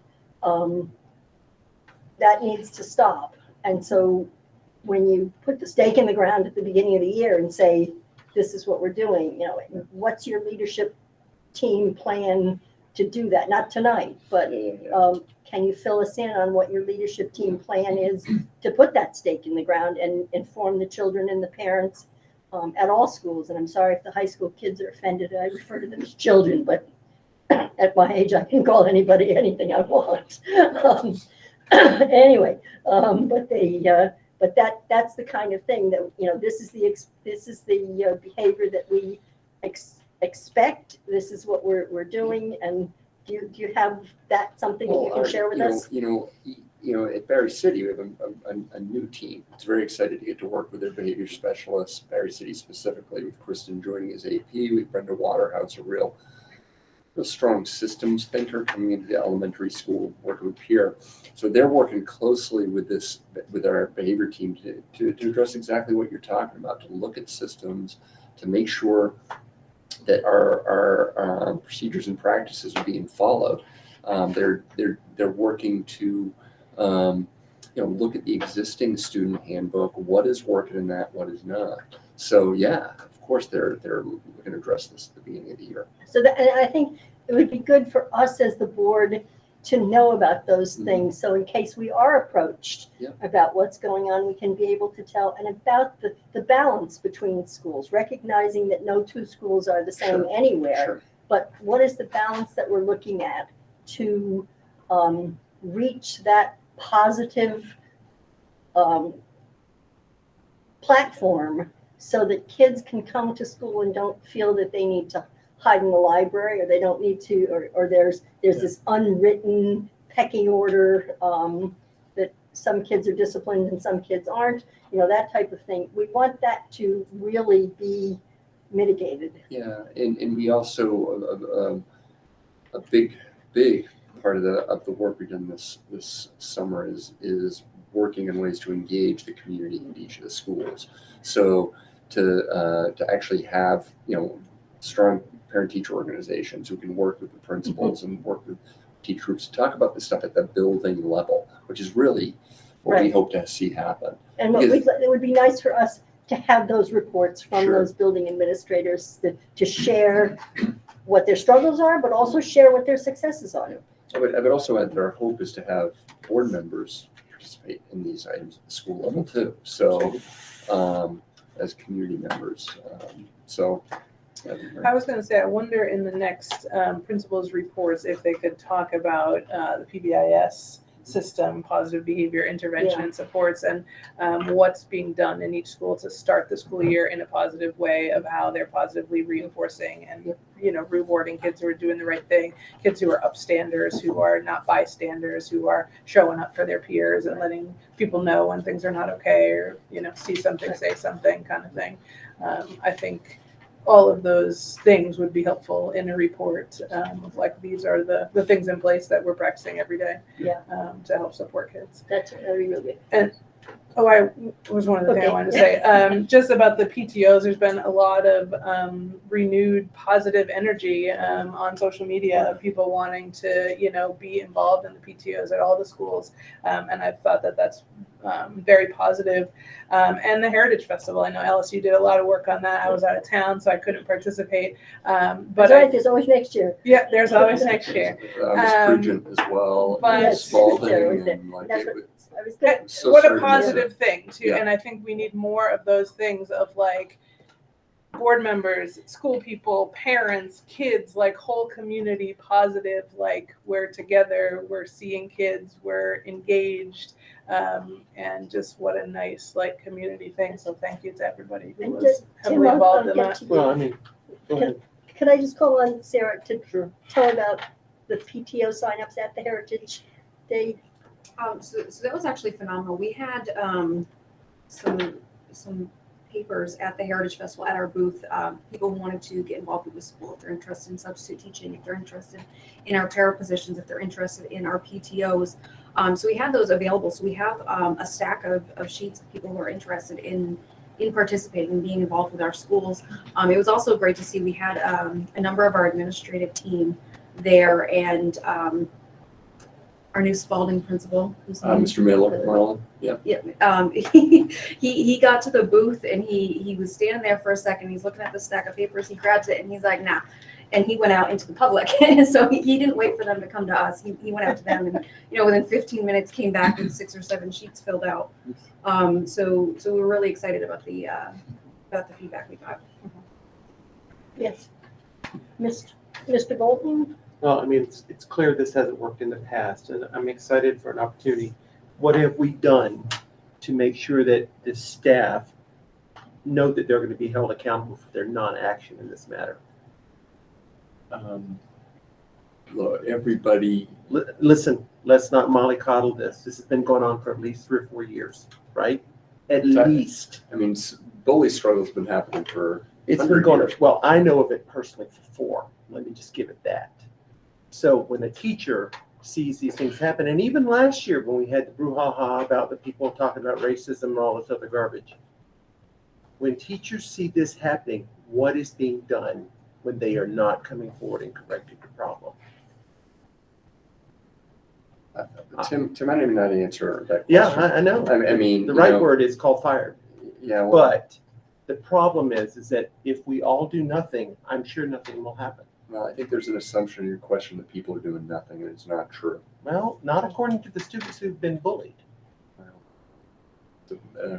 And Is there something being put out to the parents on addressing the incidences at, the one that happened outside of the school on the bike path is not the only incident. No. There's a lot of other, I hear it in the community too. So I guess in my mind, are you planning on addressing this with the parents? And what are your plans to address that? I know you've got staff that you say are very qualified to deal with this, but it seems like it's a reoccurring thing, reoccurring incidences constantly with kids. So either something isn't working or somebody's not doing their job, or we need to really sit down and put our heads together to come up with something that is going to be good for these kids to be able to get an education and not just go there and act up all day long. Though that's what I'm looking for, something tangible, something from you. Have you reached out to the parents and said, "Hey, this is what your concerns are, this is what we're doing"? And are those policies that you have in place, are they being enforced? Well, Nancy, as I said earlier, right, our new teams and our current teams are working with our practices and procedures around the discipline policy that are in our handbooks with our behavior specialists at all the schools. And, you know, this is the work of this summer and the start of this year, all part of the communication plan with the principals to the community about what's going on and to invite them in to participate in this process. So yes, there are actionable steps in place going on here. But I just want to be very clear that the vast majority of our kids are not engaging in this kind of behavior. And I want to be very clear that it's not that our teachers aren't doing anything about it. And we also have to understand, as I mentioned in the listening session last time, that you know there are a number of issues at play when we hear, and educators have been hearing this for decades. Oh, you're not doing anything about it. Well, there's a lot of stuff that we can't talk about publicly. That can be frustrating to folks. It doesn't mean in any way that nothing's being done about it. These are incredibly complex issues. But I don't want to generalize our student body that they're all acting up and being disrespectful. Is simply not the case. I would agree And I with don't that, think Chris. I don't think that either. Well, that seems to But be what was being I said. do want to say though, sometimes I think when we talk about this, that there are a lot of generalizations of like, that this is all the kids or this is all the teachers not responding. And I worry about how teachers hear some of this messaging They're of not like, hearing it why well. aren't they doing what they're supposed to? Like, I'm not saying the teachers aren't No, doing what not they're at all. supposed to do. it Nobody's sounds saying a that. little bit like So that listen, you have a sometimes. classroom of 10 kids. You have 2 over there losing their mind. Is Yeah. education happening? No. Yeah, I mean, listen, I'm a school social worker, Yeah. so I know. No. Those are the So kids that I go, This hey, come to teacher my office, puts up let's with try those to 2 go. kids losing their Yeah. mind. I get it. They have failed for the day. Who Has failed? failed The for the teacher. day. Because they put up with those 2 kids over there losing their mind. Yeah, I wouldn't characterize it like Well, that. I don't care what you call it, but the other 8 kids who paid for education didn't get to get educated that day. I'm just going to yeah, be clear. I This just- is not playing well Yes. with our faculty. Can't take this anymore today. Tim, I'm sick of this. This is so stupid. Yeah. Our faculty our staff are not taking this well, folks. So I think part of it is we just don't know, right? I think Exactly. to our point, Right. it's not everybody. Right? We So all know just, that. we have to, language is very powerful. So Absolutely, we have of to course, think of of that. course, We have but- to be careful and we want Just to take care of wanna know. everyone. We want to take care of kids, we want to take care of teachers. Point of order. Yes, ma'am. Okay. We are having unrecognized speakers. Speakers are talking to other board members. All comments should be directed to the chair and no one should be speaking unless they're the recognized speaker. Thank you. All right, so I think what we have is the need for a really significant report from the administrative team as to what their plans are. And that will lay the foundation for as we move on. And I think that's really important. And I think that's what I'm hearing from everybody around the table is that's really important so that we are aware of what you guys are doing, not to delve into anything that's that's confidential or anything, but how are we moving forward in this area because it was such a big issue. Yeah. Okay, so we'll move. Can I just ask Sure. a question real quick? Because we were kind of talking about two different issues. Tim had brought up behavioral incidences in the classroom, which might be disruptive. That's something separate than bullying. That's classroom management. Okay. Are we looking for, if this situation happens, this is what the teacher's gonna do? No. Is that what you're asking No, for as far as we're looking report? for what's the overall scope of how is administration and faculty communicating to. So are we asking, are we holding an assembly on the first day saying these are the expectations of the classroom? Yeah, Okay. yeah, like. All right. to- All right. like to- I'm just trying to figure out what Those are exactly the it is things we're that looking happen at for. the beginning of Right. school every Yeah. year. Okay. So we're there. Madam Chair. Yes, Can I Mr. ask a Deering. question? I'd like to know, I've been asking for months, how the community can directly get involved with volunteering to make sure this can happen. So my question here tonight, again, as a father of 4 children in the school and as a city councilor, how can we work together to make actionable things done so that we can all be involved in the process to get this done? That's what I would like to know, in those different roles. I think that getting involved in the PTO is Exactly. the most direct way to be in a meeting with the people who With the are, people who are the who most directly doing the invested work. in your kids and their school, and like, what are we gonna do? I think the PTO is the like number one, quickest, easiest way to get in there and to say, these are my top concerns, and I'd like to see us work on X, Y, and Z. I missed Yeah. Yes. And the loss of those parent groups being in the buildings the last 2.5 years was enormous. It was huge. Virtually every district was dealing with this, and it created a disconnect. And creating that disconnect, it put tons more pressure on these meetings. Is one of the sole places where the public could engage with the schools. We want to move the engagement to a more local building-based level, so people can be heard and be participating with the people actually working with their kids. So Michael, that's the answer to the question. Get involved with the PTO. In terms of the volunteering, we need people with recess and lunch, which is where one of the biggest areas of, where one of the biggest areas of trouble usually are in schools all around the world, right? We have our full slate of bus riders and monitors in place, which has been a struggle in the past. We're really hustling to make sure we have the right people in place to help kids, supervise them, and help them manage their behaviors. So we're not doing it in just a reactive way, really helping them learn from their actions. But the PTO is the way to get What's the involved. difference between the PTO and the PTA? I Well, just- remember the PTA. That's, No, it's no, nothing. We don't There's PTA, just- it's PTO. association versus organization. Yeah, okay. Mr. Deering? Are you still looking for recess and lunch help? Oh, yeah. Okay, so can you tell me the hours that is so I'll put it out there as well? What I would do is, I don't recall the exact schedule of when recess and lunch is, but I know this. As a principal at Berry City for years, it's pretty much all day. So it's to accommodate for all 8 grades. When I say all day, let's say early mid-morning till early afternoon. 10 to 2? Yeah, like a 10 to 2 is crunch time, and that's the way to sign up for volunteering right on the website. It's very straightforward.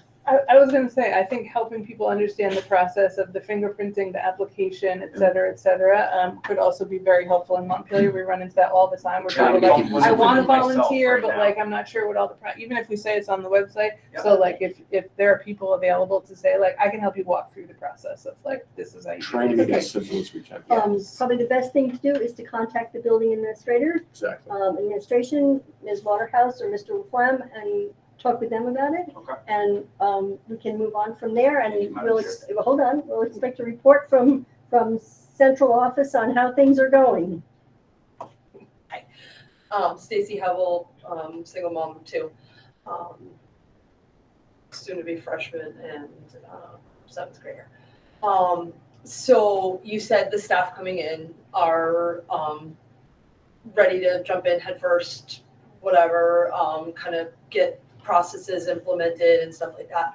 Are they aware of obviously not everyone, but aware of the dynamic that they're kind of coming into, I guess, as it were? Obviously, hearing about like kind of this has been an ongoing process, an ongoing situation, and like I'm not saying it's all the kids, but there's definitely a lot more than I think anybody even realizes that are behavior Struggling. Yeah, sure. So one, especially the new staff coming in, know kind of what's up with that and like what they're gonna kind of like getting into, so to speak. We're very 2, with our new and then folks. the other question I have is, you said like an assembly and stuff like that. I know when we first came, and we did our school tour and everything, because we came in mid-year, they were like, well, we don't do those things anymore because of COVID. Are we still using COVID as? No. Okay, it's like, obviously it's not done, it's not over with, I'm not seeing that, but like, I guess as an excuse. And I know it's not an excuse, but like, it kind of felt like an excuse in a lot of circumstances. So I wanted to know, are the kids gonna be able to start having assemblies and stuff, because they didn't, and so like I'm Because I'm wondering if heading into the new school year, if that's gonna exist. So the kids can know those clear expectations. There are no restrictions around COVID stuff at this point that are being planned. In fact, we just got word from the Agency of Education, CDC, it's pretty much going to be all systems go. So it is true, we were not able to bring kids together in those large gatherings. We weren't able to do it as faculty and staff either. But that's all changing now and reverting back. And I will say that the work that those assemblies did was done at the classroom advisory level, but it's not the same as. I definitely feel it's kind of a miss at classroom level, obviously, especially because, team camaraderie and such. All this stuff had huge impact. Exactly. It's same with lunches and stuff because they separated them. And the other thing, and I guess it's more of a suggestion, is like, yes, social media has existed and, the PTO signups and everything. Some people, I didn't know about your table at Berry Heritage Festival. I was down there, but not for very long, sort of thing. I would have loved to see it, but like, I feel like if you're not super involved in the internet, you don't know what's going on. So I've been like trying to like join every group under the sun on Facebook to try and make sure I know what's going on with the schools and stuff. Is there a better way, not through the internet? Like, I mean, I think that's something that Mr. Hennessy and his administrative team can address in their report as to, because there are lots of people out there who don't have internet access or aren't that familiar with it. So knowing that, I think we can pretty much be assured that that kind of thing would be embedded in the communication plan. Family engagement is just a huge part of how we're going to solve these issues. All schools are going to solve them. Absolutely. So then as part of the communications, communicate it to this body as well, so that we are aware of that. So we're good to go. And Front Porch Forum, I know it's still internet, but it's email and not social media. Front Porch Forum, a lot of stuff does get put on there. So, I mean, that would be something like if parents are like, how can I get more involved? Like, subscribe to Front Porch Forum, make sure you're getting those types of things. But also, I think giving feedback to teachers that actually some paper newsletters would be really helpful. If people are going to read those, stuff those in the folder, send them home, whatever, once a month, something like that. But I think even saying those types of things directly to teachers, I'd love to read it, but I'm not always on email. Can you send it by paper? So that they know directly, oh, someone's going to read that. They're not just going to take it out of the folder and throw it away, because everybody wants it on email. But if they know, oh, paper would be helpful. Okay, any other additional reflections on our listening session? I think, all right, we will move forward then to the Central Vermont Career Center School District Board Report, and that falls to me because I'm the representative on that board. The CVC CSD is, like everyone else, continuing to hire. We have a few more appointments that have to be made in this coming week. But they are up and running and ready to go in the career area. The Career Center, now called the school district, has been blessed with considerably more applications than they can serve within the student body. They have room for slightly under 300 students, and they have well over 300 applications for students to attend there. So they're expanding that piece there. We're looking at how to use their time better with the students from the sending schools, how better to use their space that they have, and moving forward with that is really becoming a very strong educational environment for students in the 11th and 12th grade, and the now called adult students who may have been a senior when they started their first year, and they need to be considered an adult student because they graduated, but they need to complete the career program, so they're a year after. So it's looking very positive. The one question that we had, and I shared it with Lisa, is there's a lease between us and them. Yeah. And that needs to We be. still need that to get signed off on by legal counsel. Yeah. On both ends, so we're still So- waiting on that. So we'll get there. I assured them that we weren't going to evict them. No, there'll be no evictions in December since we're. Yes. With that. All righty. So is there any other old business? And I must say, if anyone, just to backtrack a little bit, the Career Center is a very interesting place. If you need to get your hair done, you need to know something about your car, you want to know who's coming forward to be on your local emergency squad or fire department, ambulance service, look no further than the Career Center, because that's a huge pathway for kids into the world of science, math, public engagement, the whole thing right there. Okay, I'll stop. The Stone Arts program is Stone added, Arts, correct? yes, yes, That's we- a done deal? Yes, we have Nice. added a Stone Arts That's program, cool. which basically is Awesome. granite, and it's going to be at the Granite Museum. Yes. So, and the carpentry kids built the classrooms at the Granite Museum. So we have been totally involved. That's Okay, awesome. on we That go. place is a treasure in and of itself. It is, it's just wonderful. Other business and around the table. Any other business to be brought forth? We can go around the table. Ms. Parker? I don't have anything tonight, thank you. All right. Yes, I would like to talk about advanced placement students. Okay. I know that a lot of times your reports, you hire a lot of BAs to deal with kids, and you said there's a lot of needy kids. So I want to know about the advanced placement. I want to make sure that, they're being challenged. Could we get a report on that? Are you talking specifically about AP courses, which are or are you talking more about? What I can do is I can get from Mr. Mailer and Mr. Ather just sort of like what are the class offerings? That would be good. Okay. Yeah, sure. And maybe like the number of students That's that are in Right. the AP classes? So this is kind of like something we should be putting in our future agendas. either Agenda for items, our yes. Next meeting. Yes, we're doing around the table now, and those things might fall into future agenda items as well. And I have one more thing, PTO. To me, could somebody explain a little bit about what they do? When I was involved, it was about cupcakes being brought to the classroom. It's a little more than that now, Right. which is good, but the cupcakes are welcome.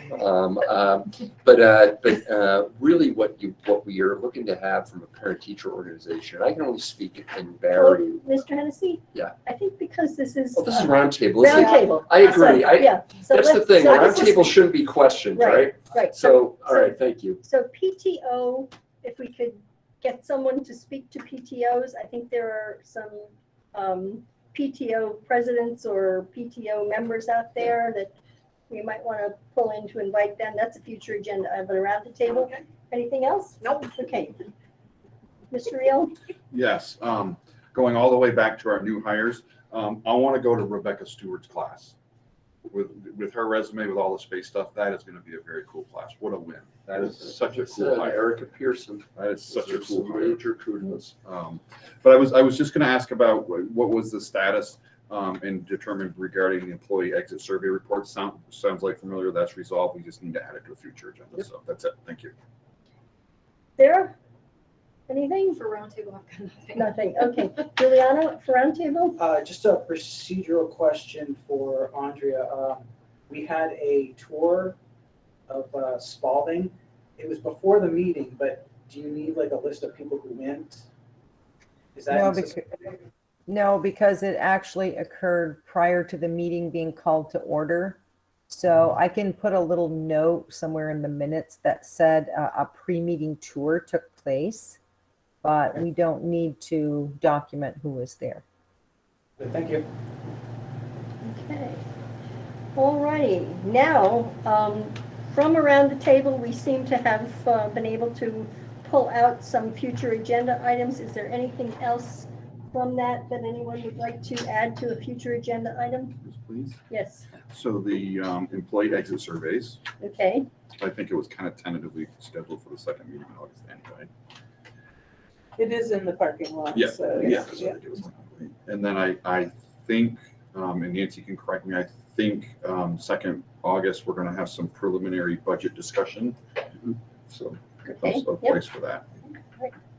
And because it came up this evening in some of the questions, as a future agenda item, could you clarify the salary metric for the administrators?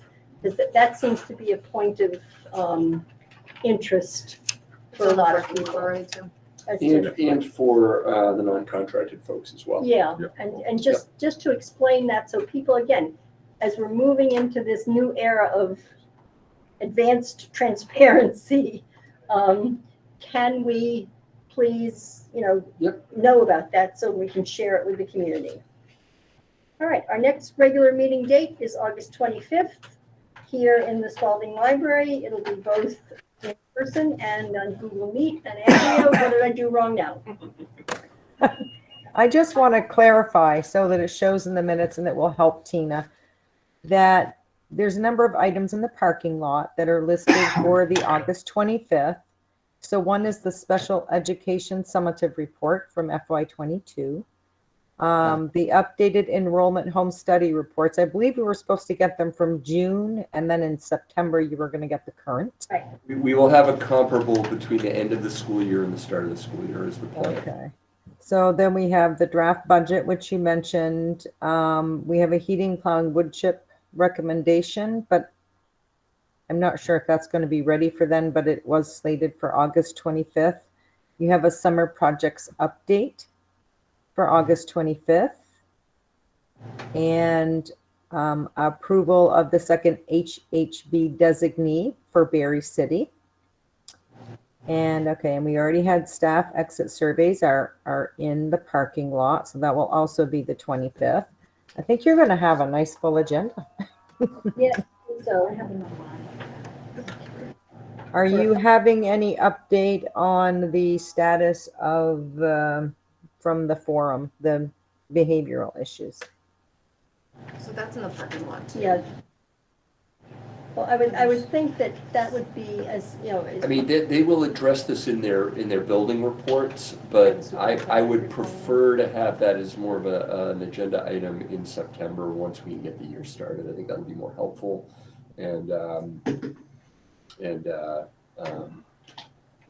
it'll just be more accurate at that point. We'll have a better idea what's going on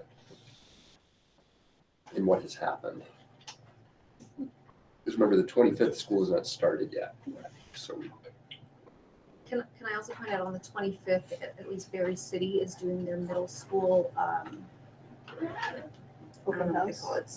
Step up. Not a step up night. It's it's like middle school open house from 5 to 7. So if I'm late, Okay. I don't know what it's called, All right. but it's that night. Meet and greet. Yes, thank you. Just- I don't know why that was so hard. All right, Nancy, future agenda items. Yes, I would like to discuss the format of the board meeting.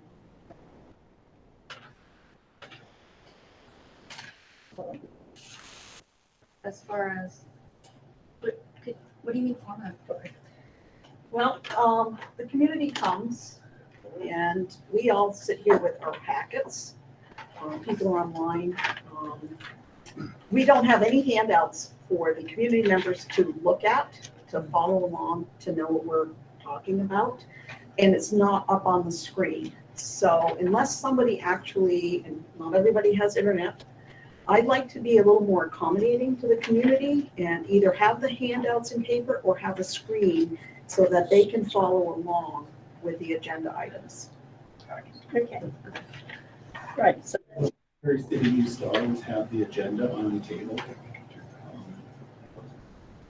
We did that at high school too.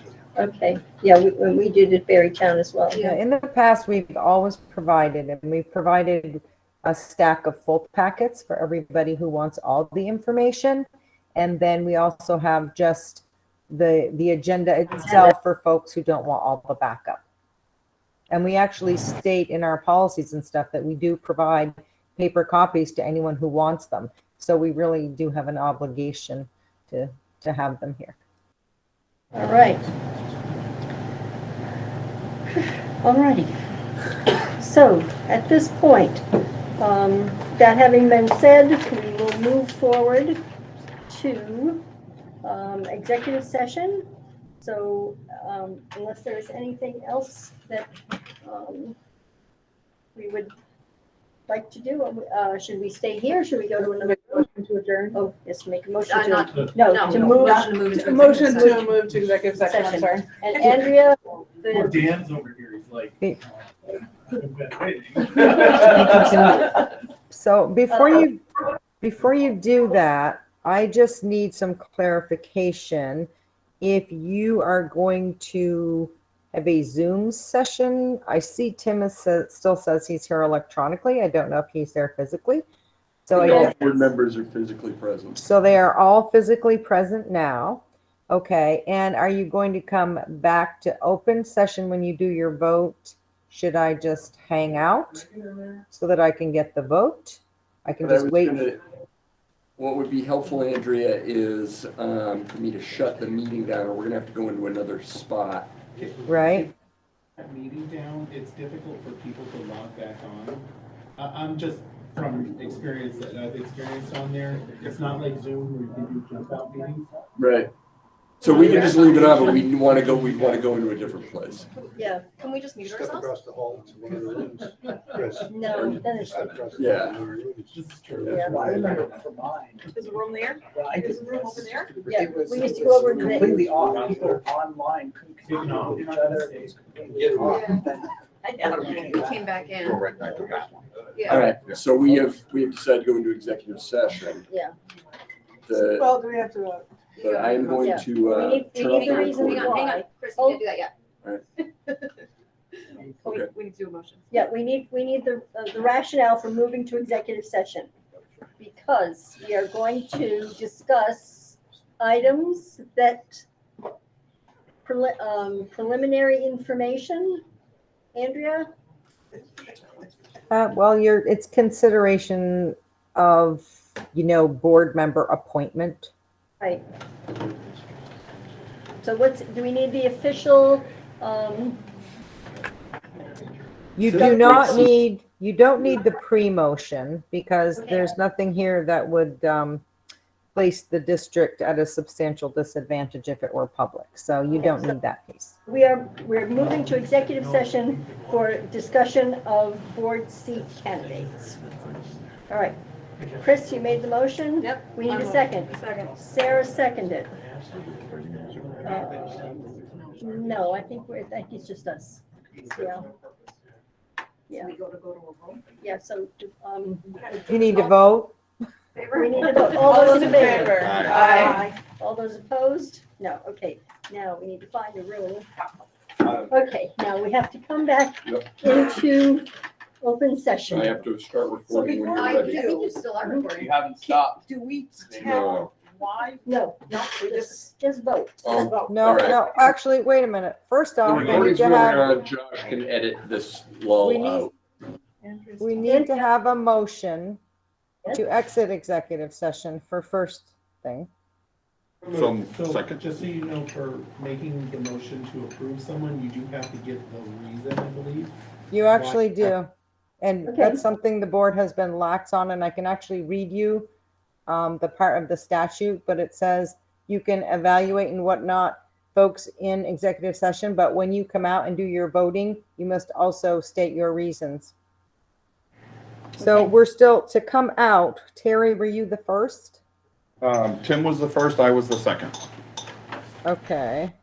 All those in favor? Aye. All right, we are back in public session after deliberation for a candidate to fill the Berrytown vacancy on the BUUSD school board. Do we have any motions? Motion, Smith? How do you make that motion? Me? What does it need to say? I would make a motion that we appoint Randy Colling as our interim board member? No, School no, director? No, she's, yeah,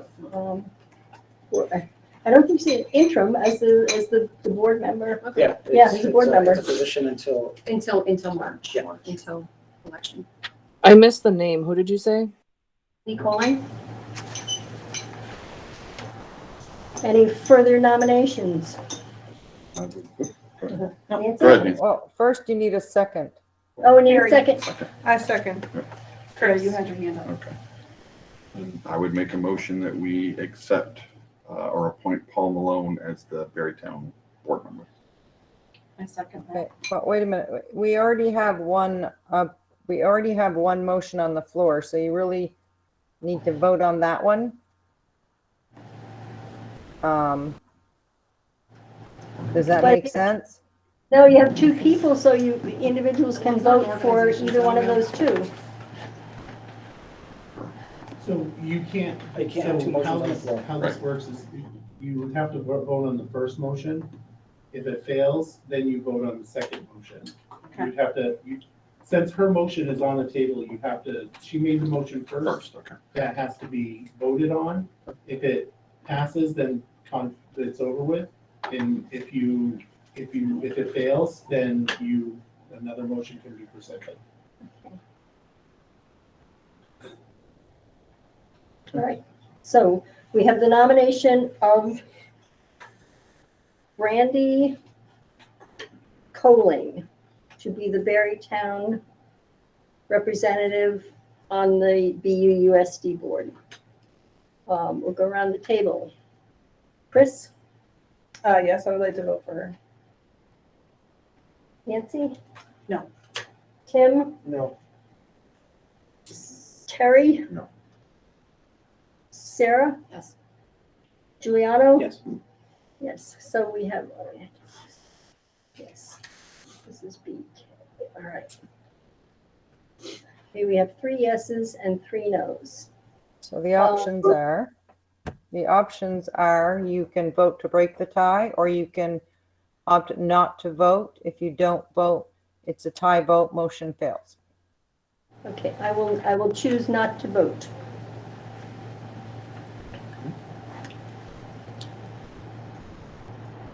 So therefore, the motion fails, and we need an additional nomination. I will make a motion to appoint Paul Malone as the Berrytown representative to the board. Chris? Oh, need a second first. Oh, need a second. I second. Okay. All right, Chris Parker, No. Tim Bolton, Yes. Nancy Leclerc, Yes. Terry Reel, Sarah Pregent, No. Giuliano Ceccanelli. Aye. All right, so 4 votes to 2 votes. It appears that our representative for the next 8 months is Mr. Paul Malone. Okay. So, Motion to adjourn. okay. Any other business to come before this board? No. All right, motion to adjourn. So moved. Second, all those in favor? Aye. Thank you. 9:03. Thank you all. Thanks to our public.